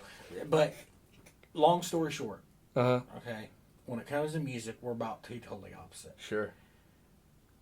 I played Aaron Lewis, Tangled Up in You, which is a very slow song. I don't know if you've heard it. I think he sang it with Stained, and then he sings it by himself as well. And Nutshell, Unplugged. She heard. I've heard his Unplugged. Nutshell. It's very good. Well, no, this is Lane Staley. Oh, it's the Alice From in Chains Unplugged. version. Okay. And she didn't say anything about it. Anything of it. Because I got a playlist I'll turn on when I get a shower or whatever. And I got up one morning. My phone's in there on the charger. Uh-huh. She's in there getting ready. And I go in there to use the bathroom. She's listening to it. Nutshell's playing. So, for somebody that does not listen to that type of music at all, That's special. does not even know who Alice in Chains is, Speaks that to tells Lane. you Yeah. that is a good song. That resonates to people that doesn't even hit that. Will, do you know how many times me and my wife have popped in the Unplugged DVD and watched it from start to finish, and it just felt like maybe 10 minutes? I don't know if you've ever seen it. Oh yeah, I have. Absolutely. Okay, well, I it's- think, as a matter of fact, I think I have it somewhere. Well, we got the DVD, which was the original DVD release, Came with the CD. and it's got it was the dual pack. Yeah. And it had the full album, but it actually has stuff you can't get nowadays because they don't even print it anymore. It's got some backstage stuff, but then they released it on Blu-ray. And we bought the Blu-ray, and yes, there's a big difference. It looks gorgeous. It looks amazing. But if nobody has seen that Unplugged or heard it, whatever, it's for free on friggin' YouTube. Oh yeah. You can go watch it on YouTube. It is just one of the best live concerts I've ever seen. Ever. And so sad because you can tell, That he's messed up. and that he's on the brink troubled. of death. You know what I mean? You can literally look at him and tell that dude's on the brink of death. And keep in mind, I believe that Unplugged was in 1996, and that Alice in Chains hadn't toured for 2 years. Yep. Because of abuse, Mm-hmm. drug abuse. Yeah, you couldn't count on him at that point. He couldn't write, he couldn't do anything, and I mean, in a way, it was kind of like Queen when he came out for that Live Aid. right, It was kind of like his last hurrah. That kind of his swan song. that was kind of Lane Staley's when they did Unplugged. That was kind of his. Yep. You know what I mean? Like I don't know of any other big shows that he did after that. Yeah, I may be wrong. There might have been some, but I don't know or can't. I don't any. recall it. They may have done some shows in '97, but Staley died in 2002, I believe. And when they released, what was the orange CD? It was where it had the jar and like the dude in the jar. Mm-hmm. I can't remember what it was called, but it had a song on there called "Get Born Again." Mm-hmm. Which is a big song, but it was recorded and released after he died. Ah. So it was, what do they call that? Posthumous or whatever? Yeah. So, but you even listen to that, and it's like he couldn't tour. He had to be in the studio. It's hard telling how many takes it took. But, Right. That's sad. Yeah. You wonder how long and how well he would have been, how much good music would have been put out because if he wasn't on drugs. Mm-hmm. Part of you wonders how they came up with the stuff if he wasn't on drugs. Right. If that makes sense. True. No. It's And it's a crutch. And then that's not an excuse. promoting, and it's not Right. saying anybody should ever do it because drugs are awful. I've seen destroy and what hell it's put me through just having family members that are addicts. And You listen, know? I get it. Trust me. You know what I mean? Oh, Like, because you wonder, oh, yeah. how did he come up with that? Maybe it was the mental illness. It's You know what I mean? Or maybe it was the drugs. Or maybe he was clean when he wrote some of it. Maybe, I learned the other day, I had no idea about this. Elvis, king of rock and roll, made rock and roll, whatever they say. Good, I'm not a big Elvis guy. I respect him. Did what he did for music. He served in the military. I don't know if you know that. He got drafted. yeah. I knew that. Right in a high thing. Well, Mm-hmm. his manager was highly, highly intelligent. He had the music him record a bunch of music because they were afraid when he went off, he'd be gone 2 years and came back, nobody cared about him anymore. Mm-hmm. So they had him record a bunch of hits To release while he was gone. and release them every so often when he was gone. Mm-hmm. So he never went out of the limelight. Now he couldn't perform live, obviously, because he was, over in Germany or wherever he was stationed. But I thought that was, awesome. Yeah. So, yeah, I mean, maybe he wrote that stuff. Wasn't he? Was he Korean War? No, Vietnam, I think. Vietnam. But he didn't go to Vietnam. He was in like Germany or something. Okay. Yeah. I was, it's a to the drug thing. It's a vulnerability thing. Mm-hmm. It's a comfort zone thing, and I'm not proud to admit this. And I know the mic's on, but trust me, I'm not proud to admit this. But I'll tell you. And I'm not a celebrity. I'm not trying to put myself on anybody's level. I'm just giving a small, very minute example. Yeah. When I first started doing shows with Joe, I felt like I was out of my league. Mm-hmm. He was 10 times funnier than I was. And the people on the call were so much more comfortable and everything. So I would drink a beer or two. Mm-hmm. And to loosen me up, make me feel not afraid to bump in and say a line here or say a line there. And it became a crutch. Yeah. Where every weekend I was all like, I'm not coming on that call or on that show until I pound 2-3 beers. And it never became a problem per se. Like I don't have a drinking problem. I can go months without drinking. Don't bother me none. I can have a day where I go off on, I can have a day. Right. But it became a thing where I started realizing like, I don't really need it anymore. Like I've become comfortable without it, but I was still doing it. Yeah. So I can understand where I'm doing a radio show with somebody to about 600-700 people at the time. You compare that to Lane Staley, who on a nightly basis is performing in front of thousands, 20,000-30,000 stadiums, and he feels uncomfortable, he feels vulnerable. Think about the difference there. Mm-hmm. I mean, look at it. It still exists today. Look at friggin' what's her name? Amy Winehouse. Amy Winehouse. She OD'd. Mac Miller recently. Mac Miller. What's Dolores O'Riordan or whatever of the Cranberries? Yeah. I mean, you think of all these guys, and by the way, huge Cranberries fan. Have you heard Bad Wolf's Zombie? I've heard Bad Wolf's version of Zombie. It was good. It was surprising. It was very, very surprising. And as a matter of fact, I don't know if you know this or not, but Dolores was supposed to sing on that. And they actually were communicating, and she had sent him a voicemail, and she was supposed to come in that next day to help record it. She died. Yeah, so, but she got, have you seen the music video to that? Bad Wolves? Yeah, the zombie cover. There was. I Amazon Music, everything. The original zombie from the Cranberries, she's dressed up in the gold body paint, and she's got like the chink armor. Like Scott Steiner wore. Yeah. Metal. So she's got that on, but she is like that. Yeah. But chainmail, right? But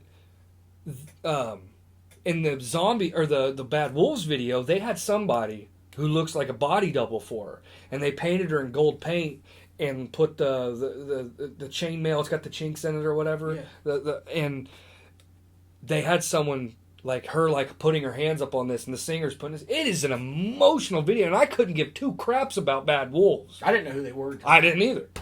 But the Cranberries, I love. Mm-hmm. But it was an emotional video because she was supposed to probably be in that video. Oh yeah. And she died. Yeah. But there's a lot of music. It's not like it just happened in the '90s with Kurt and Lane and all these people. It's still happening. Mm-hmm. It's still happening, the drug overdoses and stuff like Prince. Michael Jackson. Like them, don't like them, doesn't matter. Two of the biggest stars we'll probably ever see in our generation. Oh, yeah. Michael Jackson, regardless of what you think about him, he is the king of pop. He's a bit of a kid toucher, but he is the king of pop. Yeah. But, it's like, it's disappointing. But I didn't understand it as much when I was younger, but now I understand it. Why these guys do die off with drug overdose. People are like, oh, they're famous, they got millions. Why are you doing that? Think about it for 2 seconds. Let's not just completely be like, oh, they got all the money in the world. They shouldn't have any problems. Mm-hmm. That's not how that works. dude, the majority of that stuff really happened to the upper class. Yeah. More richer people commit suicide than you would think. Yep. Now, if me and you got rich tomorrow, I think we'd be all right because we've Yeah. lived a middle class life. Right. We know what. Yeah. And Or even a lower class. I've always said, I mean, you can make $1 million a year, but if you've got $2 million in debt, dude, you're broke. Right. You know what I mean? Debt's not how much. It doesn't matter how much money you make. It's how you spend. If you got $5 million tomorrow, if you hit a $5 million like whatever jackpot or something, Right. or not even $5 million, you win whatever the hell it was like a year ago. It's like what $550, $600 million. It's like the highest it's ever been. You hit that, regardless whatever the tax ends up being half of that $300 million. What do you do?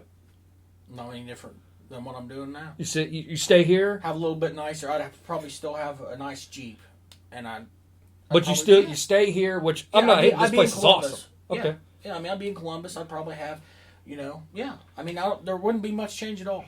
Other than I wouldn't have a 9 to 5. I would do something like I'm doing right now. It would be a hobby. Which is what this is. I tell Keish, I was like, listen, if I hit $1 million, $2 million, whatever, I do like you just said. I buy a building, whether it be here or probably Indianapolis is where I would do it. I'd get a building in Indianapolis. Mm-hmm. I'd have my own company. I'd have JB Sports Radio in Indy, and I would just get by, make whatever money I can off ad revenue, the podcasting, blah, blah, blah. But if I hit $300 million, you're going to see me go off the deep end. I'm telling you right now. Mm-hmm. I'm buying a compound. And I'm going to create a colony of just, whether it be my friends, and I'm just going to, like, pay people to fight like gladiators. Like, I feel like I would be a really bad person if I had a lot of money. I'm not going to do, like, terrorism and stuff like that. Yeah. But I want, like, Maximus Decimus Meridius stuff going on in my backyard. Ancient Rome. Yeah. I want to wake up and on my nightstand, I want to see, like, I want to see a stein filled with, like, ale and then, like, an itinerary of, like, who's dying today in the arena. You know what I mean? I know that's a little messed up to say. Also, like Epstein, but not child. You know what I mean? Like, Epstein had the island with. Yeah. The what? I know what you're talking about, but I'm not going to be on that level. But right, but you're talking about like with the fights. He had all the money. And he was a pervert like kids. Oh yeah, or whatever. And he did not kill himself. No, absolutely not. He did not. Listen, we don't have. I will share every meme that. Anything related to it, I don't care. I saw one the other day. I laughed my balls off on it, man. It was. I can't even remember it. That's what's going to make me mad because I hate when I bring stuff up like this and I just can't remember it. I'm aging like a piece of cheese when it comes to memory. But the Jeffrey Epstein memes are absolute gold.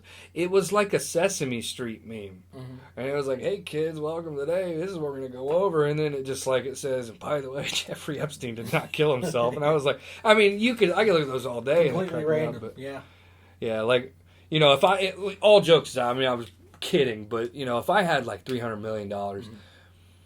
I probably would buy a compound and do about like what you have here. Like I would have like a studio basement where it would look like, I'm looking at your basement right now, which is awesome.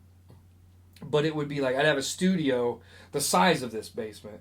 Like I would have a producer's box where people sit in there, run the boards, and I would just run a radio show out of my compound. But it doesn't have to do good. Right. Because it's a hobby. Because it's a hobby. And I'm set financially, but I'm still going to try to put on a good radio show. Yeah. I would do other stuff. I would have, dude, if you got $300 million, you're going to do other stuff. Yeah, I mean, you can live off the interest alone. I'll buy the damn Pacers. Yeah. I'll buy the Pacers. I'll fix them. Mm-hmm. I'll fix them. We'll have $1 billion payroll, but by God, we'll have a championship. Yeah. Well, what do you think? Are we going to close her up? We're going to close her down, and I will say this has probably been the most interesting and off-topic greatness that we've done in a while. I'm good at that. I want to let my people know that's listening. I'm not sure. I don't know how to check analytics. I don't know any of that. This is just a hobby. I'm learning this stuff right now. Mm-hmm. Same. And you've done it for years, and you have excellent production. And I know Joe does because I've listened to Joe's. Joe's professional. And not to go off topic again, but even so good that Jim Cornette even ranted about him. You would not just him. Seth Rollins went off on him on Twitter the other day. Oh yes, I seen that too. Yeah. Which I thought He's a soy boy. Who? Rollins. Yeah, I didn't know that. Big soy boy. But only thing I knew was from Iowa. But anyways, A lot of big names have gone off on Joe, by the way. That means he's doing something right. Yeah, he's hitting nerves, hitting and nerves. that's good. Cornette, Rollins. But any insight you can give me, I definitely appreciate it. Anybody that's listening, anything that you guys think that can make this show better, or something you want to hear, somebody you want me to talk to, I've said since day one that this show is general talk, and I want to talk to anybody from preachers to convicts. You know what I mean? Sure. Everybody's got a story. Everybody's out there has done something, been through something, whatever. And I think the more people understand what people have done, I think they gain more respect for them, what they've seen, things of that nature. And that's why I want to keep doing this. This will probably be my last podcast for 2019. And I wanted to give a shout out to Kurt Fish, my stepdad, for helping me put together this awesome office in here. Yeah, these are lit. No pun intended. Jonathan, my brother, Hibbs, for making my background with the with Infinity, and he. I just farted, by the way. Yeah, that's what the laugh's about. Let's pray it doesn't smell. It's a small room. Yeah. I've held that in, by the way, for 2.5 hours. You did good. I did good. I'll praise you for that. But Jonathan has zero training in graphic design. Oh, yeah, and that's good. Yeah. I even got it set on my Echo. It looks like a strip club sign. I've never been to one, to be honest. It's a true story. Yeah, me neither. But he did that, and he did Kyle's shirt, and I think that's something that he could be good at. Sure. We need to get him in here next time. We do. And just, which I'm hoping there's a next time. We need to get him in here because I got stories for days on him. We can go on about music or movies for a whole episode, really. Oh, yeah. And shout out to Nikki for letting me do this and putting up with me while she's up there sleeping. So I appreciate the support. I appreciate the likes. I appreciate the people going to my page. I'm not sure if I will be still uploading to YouTube. I'm going to definitely do this one, but I know for sure I will make sure it's on Anchor, so that way it goes with